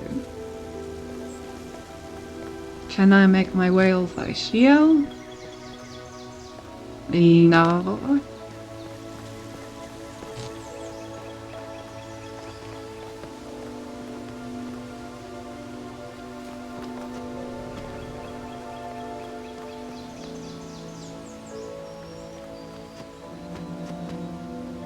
Auf der Mauer, auf der Lauer sitzt eine kleine Sinti.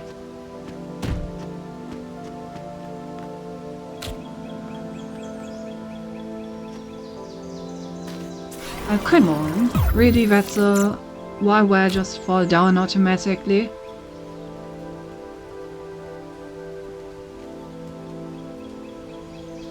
God damn it.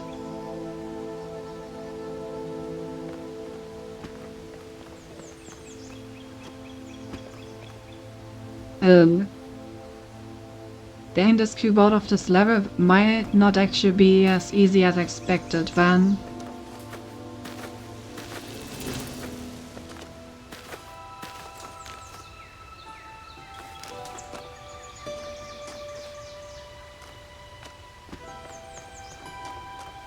There I can use this ball.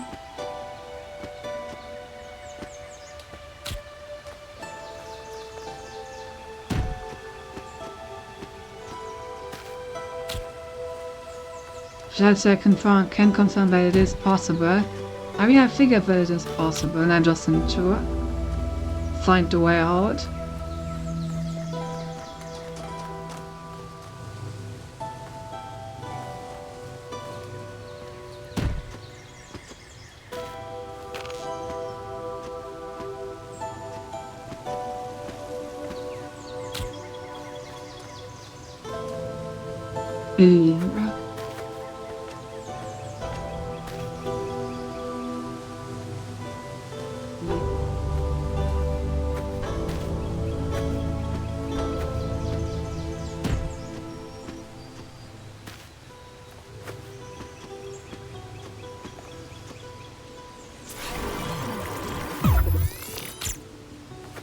And the third one, maybe.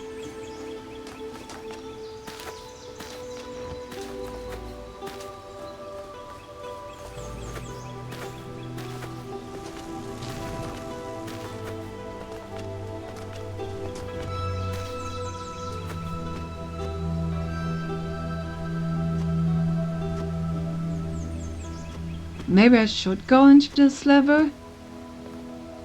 Like level 1?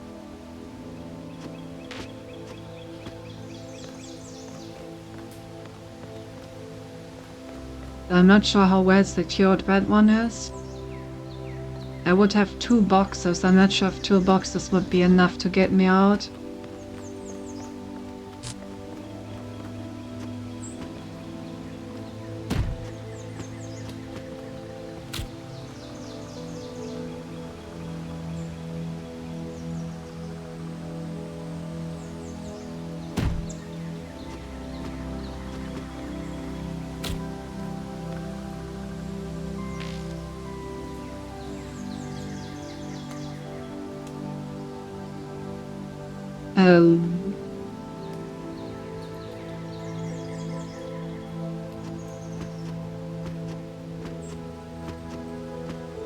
Biggest problem is this goddamn tower here. It's really blocking my way quite well.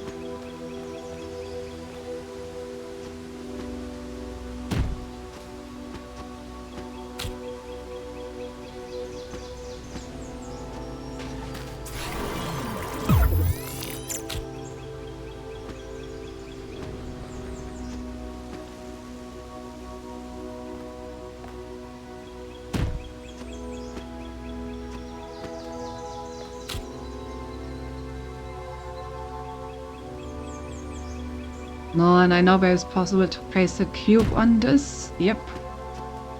There we go. That should do it.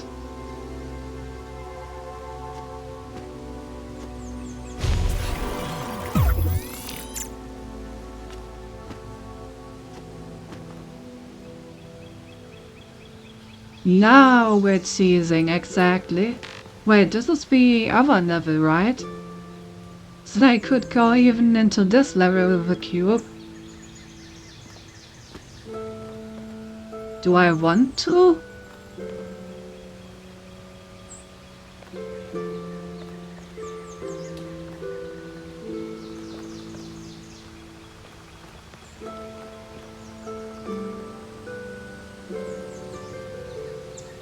Is this even another level? Just some intermediate area. Okay, so we just added the ladder so that you don't soft block yourself. That makes sense.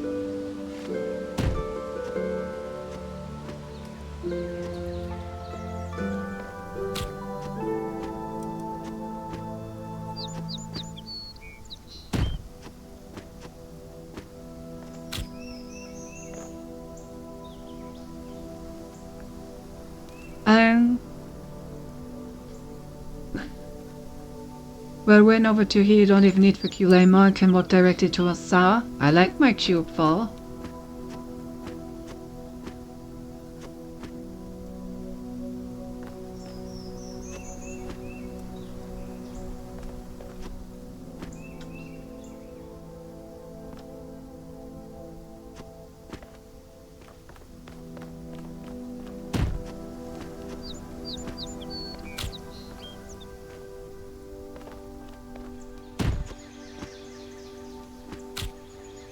Helps me get over things, you know?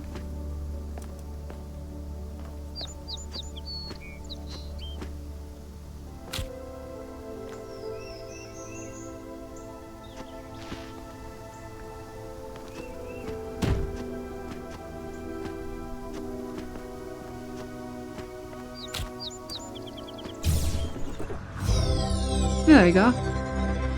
Then keep your companion cube, but you don't need to jump down and use it to climb. Oh yeah. Yeah. I mean, obviously. Right? Star acquired. I will put this cube here just for good measure. Let's go to the last level of this world.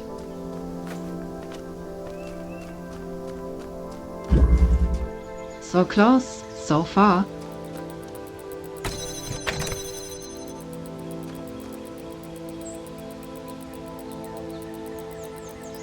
So I don't think this was the intended way. I also can't see any other. I mean, I did it slightly differently, but I also involved using the cube to climb up the wall from that level and then go over there.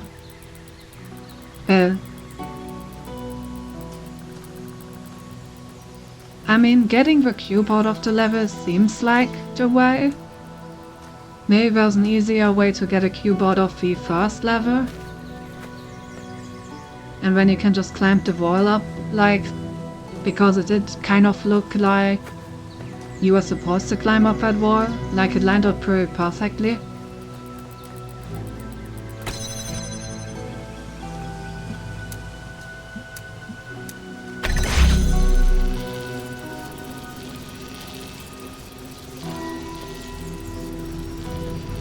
What does this one do?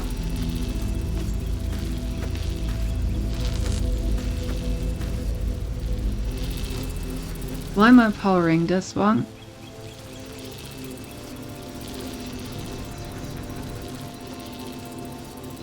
I guess it keeps this open even if there's no pressure plate on this. Cool. Seemed very cheesy, didn't it? No, I mean, I think the solution... Oh, you mean to get the cube out? Yeah, like I said, maybe in the first level there's an easier way to get the cube out. Like here. Maybe there's like an easy way to get the cube out of this level somehow. You can probably scale this, for example, with a cube.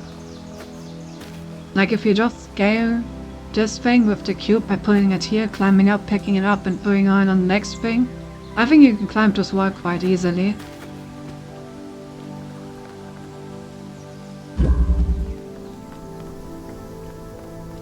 First I will just actually include a way to another level you didn't notice, maybe. Woo.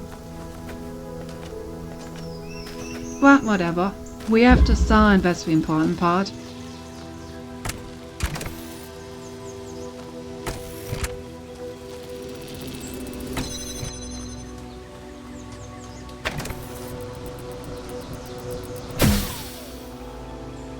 away.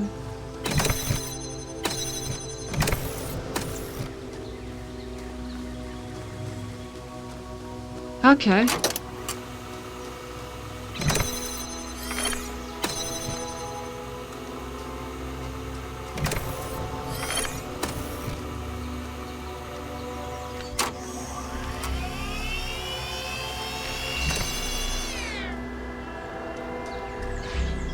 Okay, this is where the red laser is.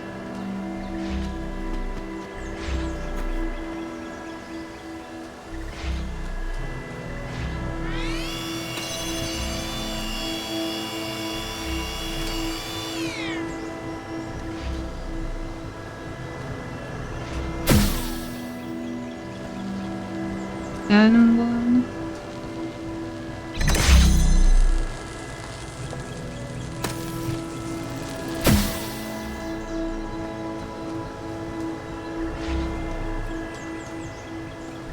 I need to somehow get this connector.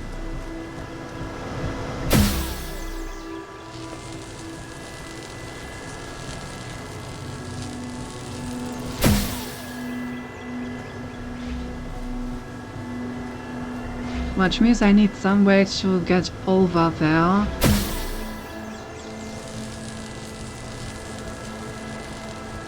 But I don't really see how that's possible.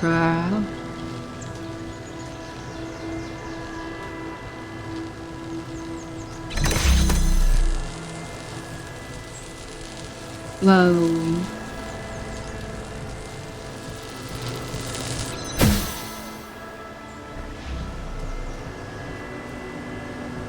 After all, I need to make it all the way back here in order to...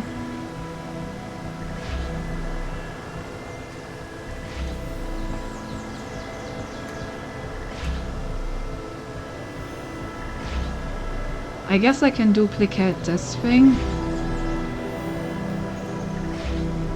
But that still doesn't get my copy over.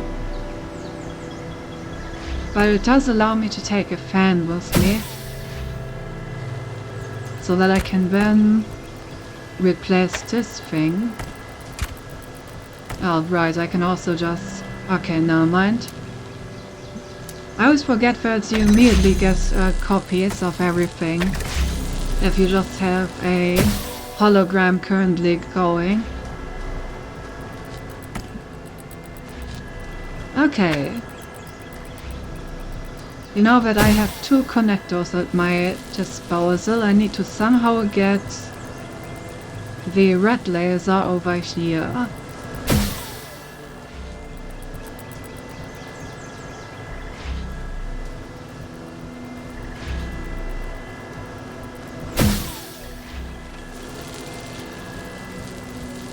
Should be doable.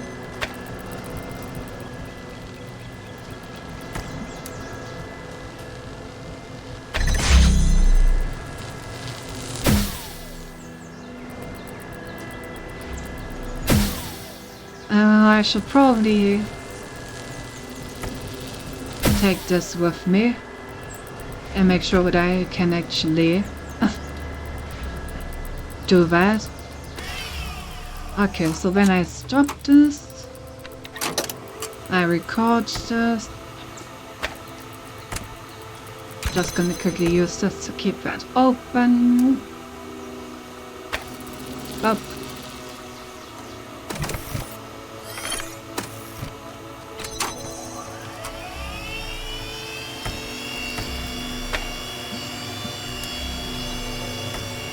The hand should work.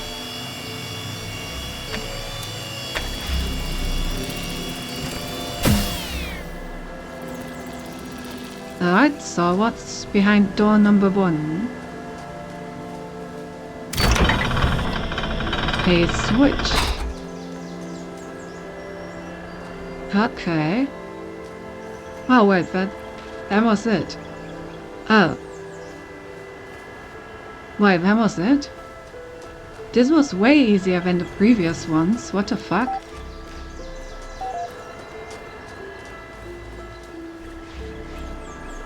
Huh.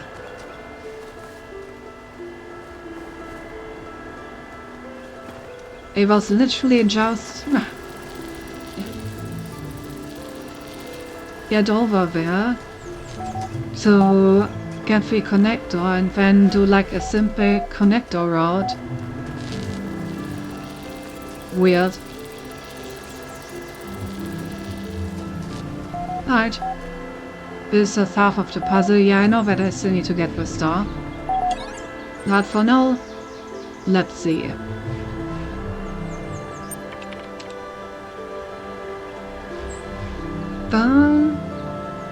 On food. Since Nave asked in a previous thread, I thought I would write something about food. Weird, awesome stuff, thanks. I feel smarter now. Well, I don't get how so many of them didn't understand that they were machines. Every day they went around processing matter to extract energy, and they didn't realize.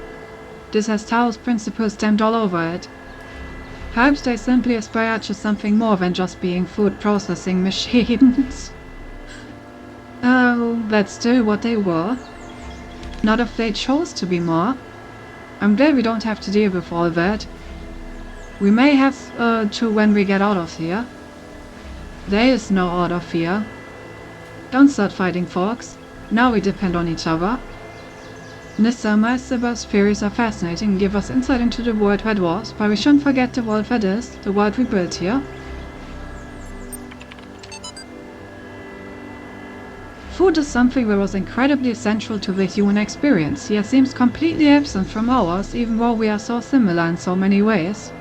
Humans required fuel. They got this fuel by consuming other living things, of which there was a great variety in their world. Without fuel, they didn't merely slow down or temporarily stop functioning, as when a power source is removed from a turret, but physically decayed in a way that could not be fixed. This meant they had to constantly seek new sources of fuel, at least 3 times a day. They also had to deal with those elements of their fuel that their bodies could not process. They were excreted through 2 orifices between their legs. The latter subject matter was the source of many taboos and also a great deal of humor, for this resulted in frequent controversy. The most famous artist to engage with the subject matter was called Scatman John on account of his specialization. One of the ingenious things our human ancestors did was to transform the chore of fuel seeking into a source of pleasure. Since parts of our bodies respond to chemical configurations by producing sensations, they used this trait to create a truly stunning variety of foods, each having a different so-called taste. Foods were available at widely distributed fueling stations, which also provided excrement removal facilities. So food became a source of pleasure. However, the inefficiencies of food distribution in human society frequently led to significant shortages for sections of the human population. Their world tends to rectify this, ranging from moral appeals to struggles for systemic change, but I do not know if they succeeded before the end. Ah yes, shortage in supply of the refueling stations met with the waste disposal sites. I love these. The Mac Multiverse theory is actually my favorite one so far, I think. New gallery season. Voting is now closed while we tally up the results. Of course, you may continue to explore the gallery at your leisure. How convenient, the vote was closed just before I got here. Good luck, everyone. I wouldn't let my newfound freedom come between me and watching the live result. The results are in. Drum roll. In 3rd place, Nave with Where Do You Once Live? My first placement, ooh. Pity it finally comes on the day Yuri begins pulling this place apart. There was a very tight competition this season for 1st and 2nd places, and in the end it came down to a single deciding vote. In 2nd place this season is Mr. Meister with a collection of natural history curios. Really, I owe it all to you guys. Damn. Turns out I wasn't the deciding vote. That's strange. Usually in these kinds of games you are always the deciding vote.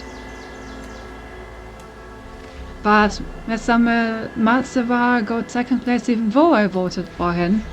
By 1 vote. RIP.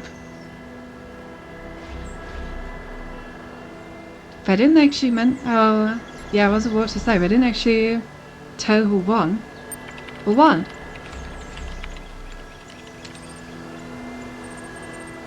Girl, why am I so savage? Why do I always roast these people? They're so nice to everyone. And then I'm just like, your like scandal approach to this announcement tires me. Please inform us who won. Like, come on. Why can't you just ask who won normally? Okay, finally first place this season by a single vote and next season's leading light. The winner is... Everyone seems to love this guy. It's the blacksmith with his abstract collection. Don't know why everyone keeps voting for this guy when he never shows up in person. Victoria than both, if you ask me. Congratulations also to all those who voted for the blacksmith. Be sure to check in for your rewards. Let a full executive turn the vote. Lamp had the deciding vote as it happened. Alright. Guess we don't get our status increase from this. Rippers. I wonder if you always lose. That makes sense. If Lamp just always votes for the other one and you like always lose by one vote.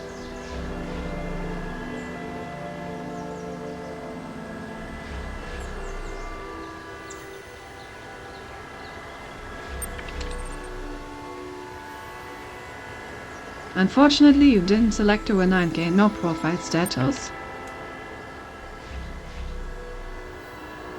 Incredible Stories. Issue 5, featuring new art by Belial, Meg Galatea, Mr. Malzibar, edited by Lillifant Meg. Fiction, Alexandra's Choice by Galatea, For One Spiritual Love, Happiness by Belial, non-fiction, The Blacksmith's Lost Work by Meg. Right, let's start with some fiction. Alexandra stood before the terminal and pondered her choices. Here within the Pyramid of Eon, the most powerful temple of her people, she was about to create a world. All she had to do was press one button. Up until this moment it had seemed easy, or if not easy then so necessary as to defy contemplation. Civilization had to be saved from the impending catastrophe. The orangutans had failed to take steps to protect themselves, had relied on their gods for salvation that never came. The same fate could not be allowed to befall humanity. If this meant humbling herself, accepting her own death, then so be it. But death was inevitable. Life was a choice. What worried her was the ones who would fail. All the lost souls of the new world, victims of the process. In creating them, was she not also responsible for their deaths? She turned to the statue behind her, gazed in its marble form. If you are a god, Zeus, as the stories claim, then why did you create evolution? Why did you make a world that can only grow through cruelty and pain? For a moment, surely this meant death was near, she thought she heard him answer, "My child, I was shaped by the gods that came before me as you were shaped by me. The choice I had was between creation and oblivion, life and death. And I chose life, because any life is better than no life. Cause as long as there is life, there's hope, if not for us, then for some generation to come." "Then how are you a god if you can offer so little?" she whispered, feeling death creep closer. "I am a god because I take upon myself the burden of creation," the statue replied. "Then we are all gods," Alexandra said and pushed the button. As a new world came into being, death overwhelmed Alexandra Drennan. Her mind fled as her body slowly turned to stone, until she stood before the terminal as Zeus stood on his pedestal. There were no more choices now, only the hope that creation mattered. You know, I'm not sure this is entirely fiction. This sounds very much like the story of the creator of the simulation. The One Spiritual Law of Happiness. Once upon a time there was a small lake, and on the lake was an island, and on the island was a prison. In the prison lived a male human called Musky Rag. Interesting name. Musky was very sad, because there wasn't enough space in the prison for him to experience happiness. "I must discover the one spiritual law of happiness," he said to the other prisoners, a female human called Zine and a neutral human. What is a neutral human? Called Crumpier, but they didn't care. He couldn't understand how they could be so calm. One day Muskie managed to break out of his cell by biting through the bars. Oh god.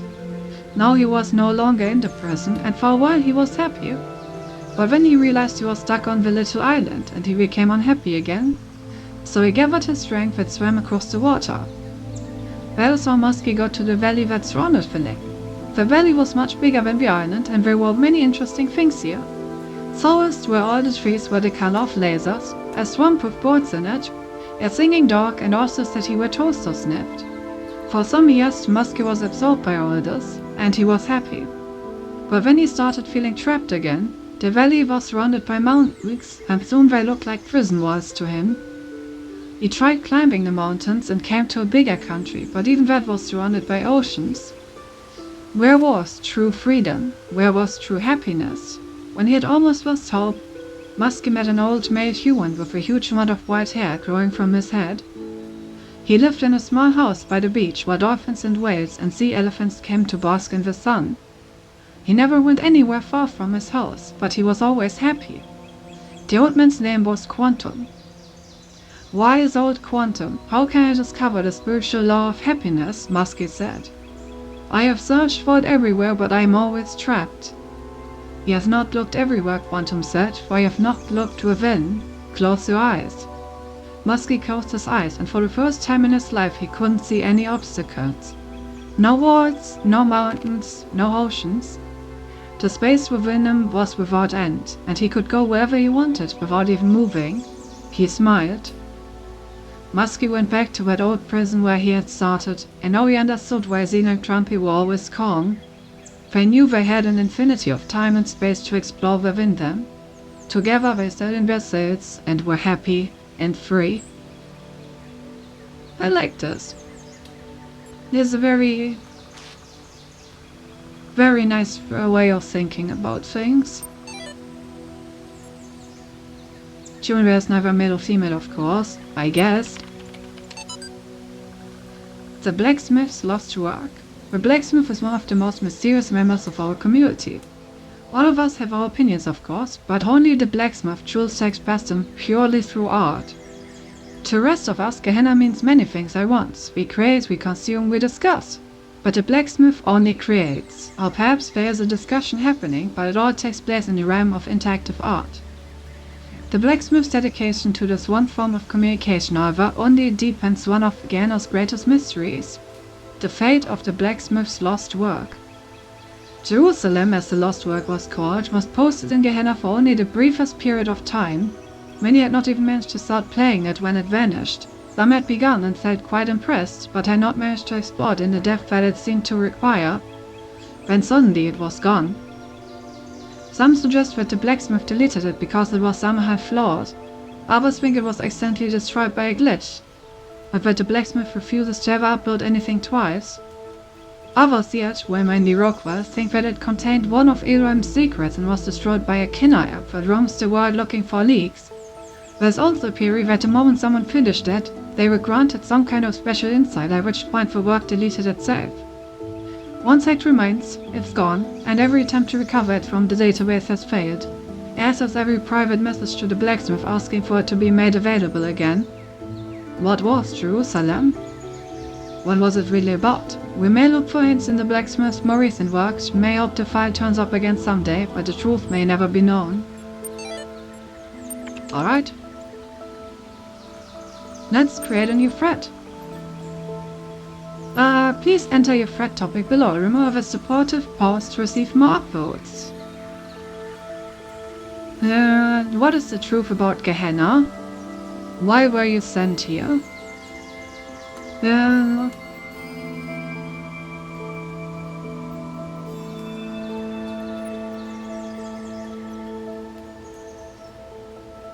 I think we know why they were sent here. I guess we could just get some individual experiences.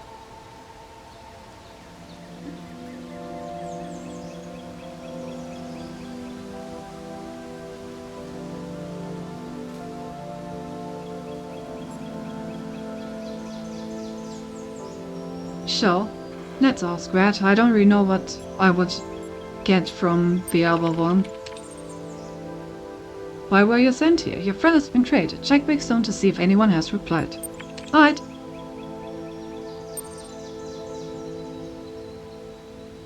Why were you sent here?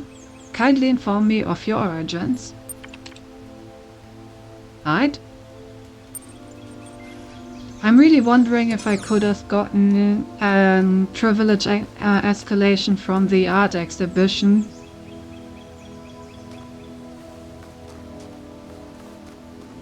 Because when I would have already been able to read the new file, I'm kind of curious.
Boing.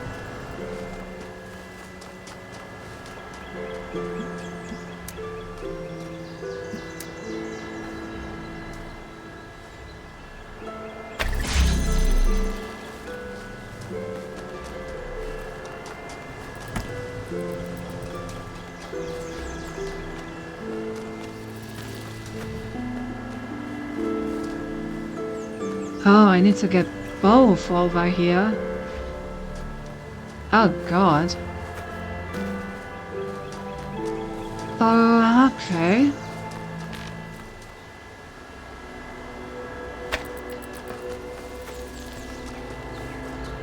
Well, for now, let's start by making sure that these doors stay open.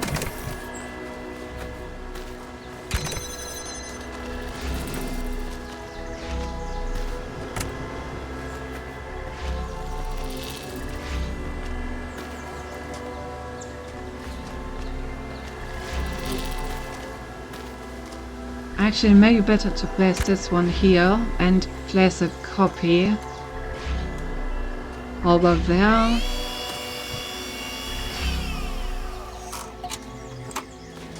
I'm not sure.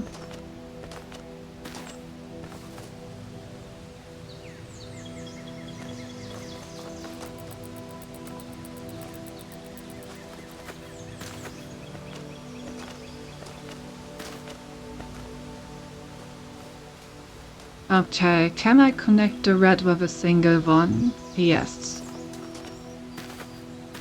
How many do I need for the blue one?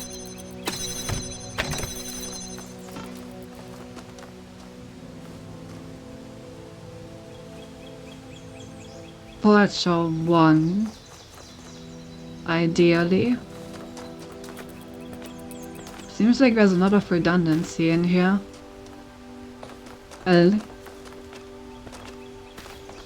Let's see.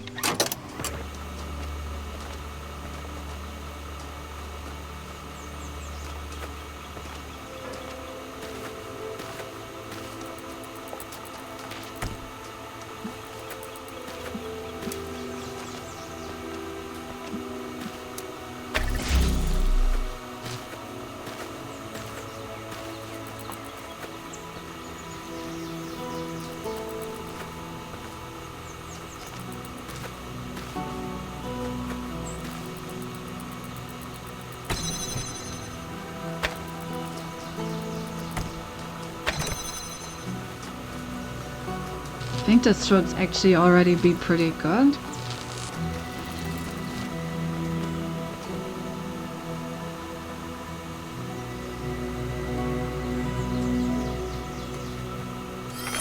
I don't know, I'm just gonna test it out. If my theory is correct, then I don't actually need most of this equipment anyway.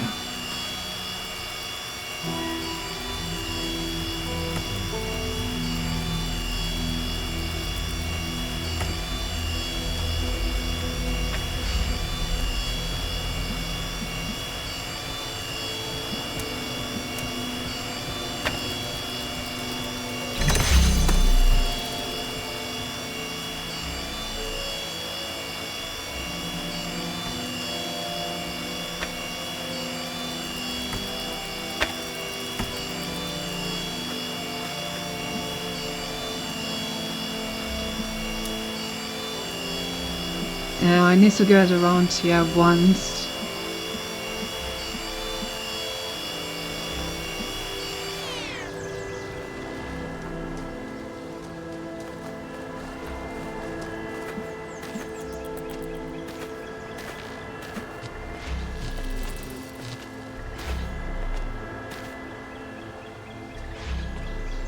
Well...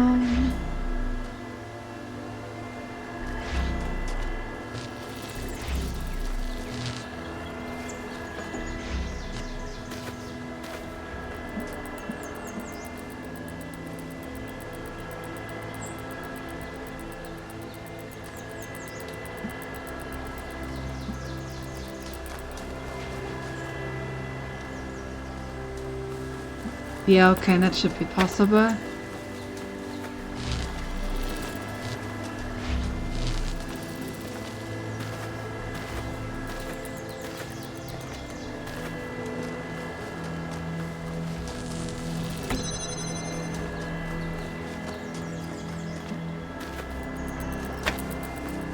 Right, let's make a new recording.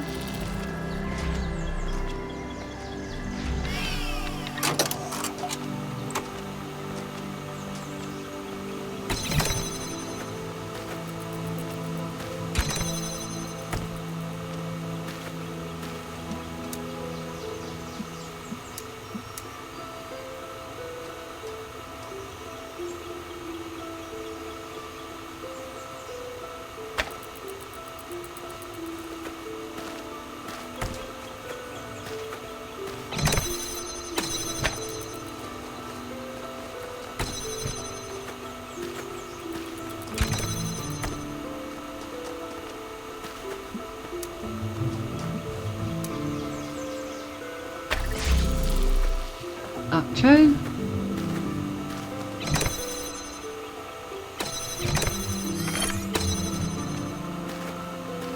There we go.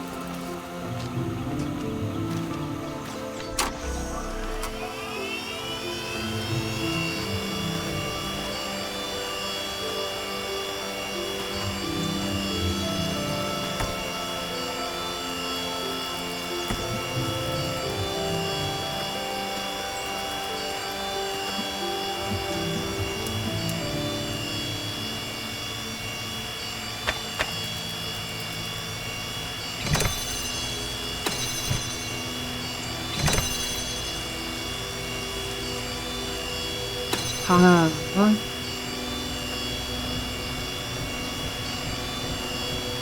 that's a bit of a problem, isn't it?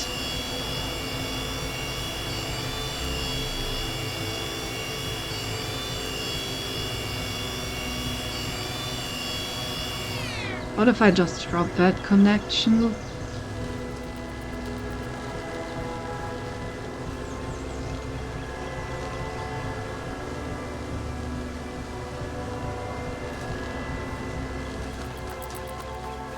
Yeah, let's try doing the same thing without the connection there. So just having this thing connected to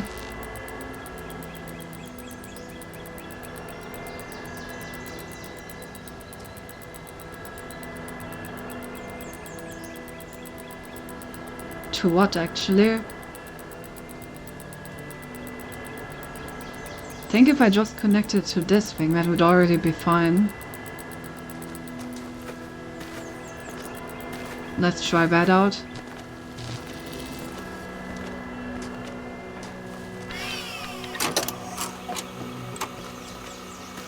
Alright, it's time to speedrun this, so that hopefully I won't need to wait too long.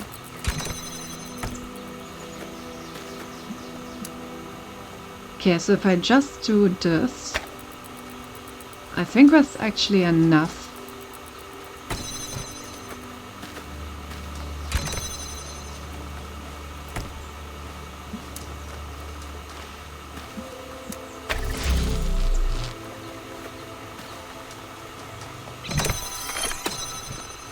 Because I just needed to route the DM around one time.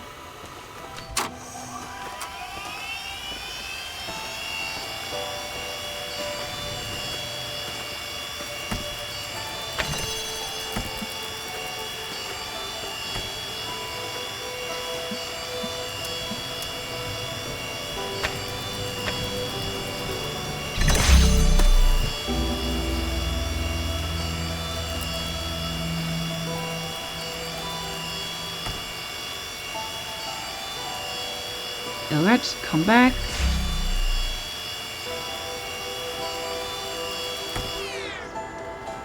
Nice.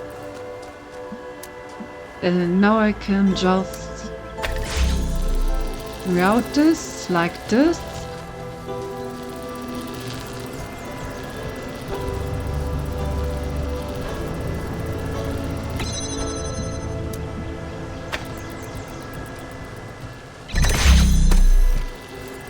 Nice.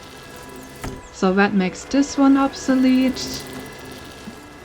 And there we go.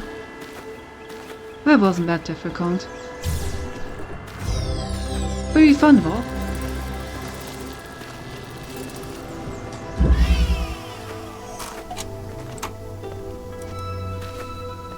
Right. Thank you for the headpad. We are all the make caught up, I assume? Yes.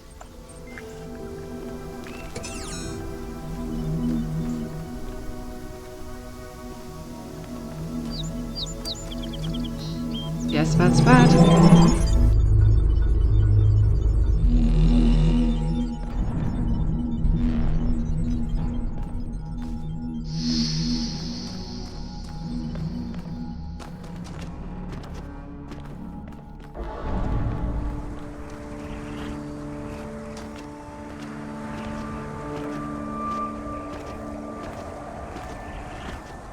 What? Bruh. What is going on? But why?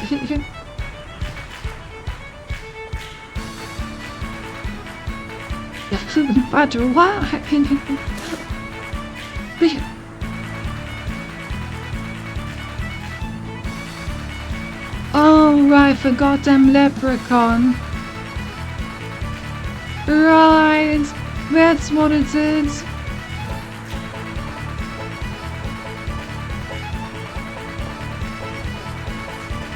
I assume normally they just stand around. Oh, okay, yeah, now they do. Right, we got a little dance off. Nice, so it actually did do something.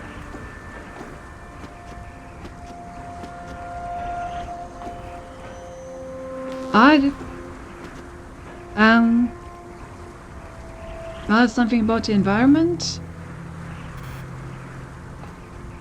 I think it's glitching more. Also, I don't think it was evening before, was it?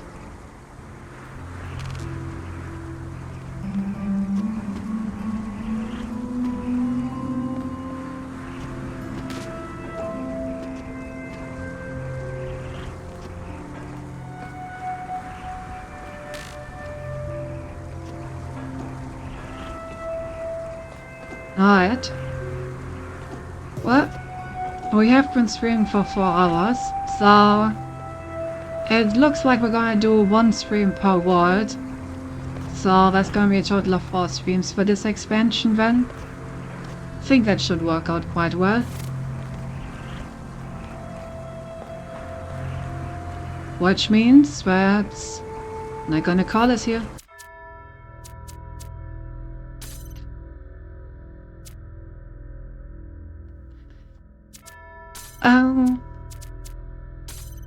Stop. Main menu. You mean one stream part 2 was, since it's only been 4 hours? No.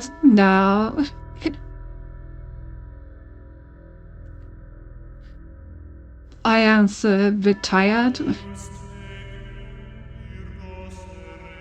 We will get to it in time.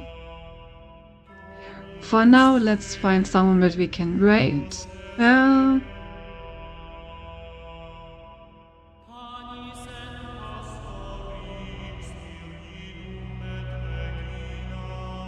Let's see. We haven't raided Viorca in the last 30 days. Or will we say hello to Viorca? Yeah, let's do that.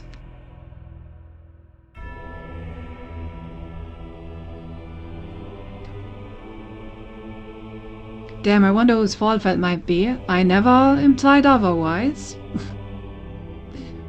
Well, it doesn't change the fact that I am tired, you know? Shiganakaya Stinky, probably. Thanks for short stream. Yeah. You know, I don't think it should be considered short. Oh, anyway. Thanks for being here as always. Remember that I'm on vacation next week.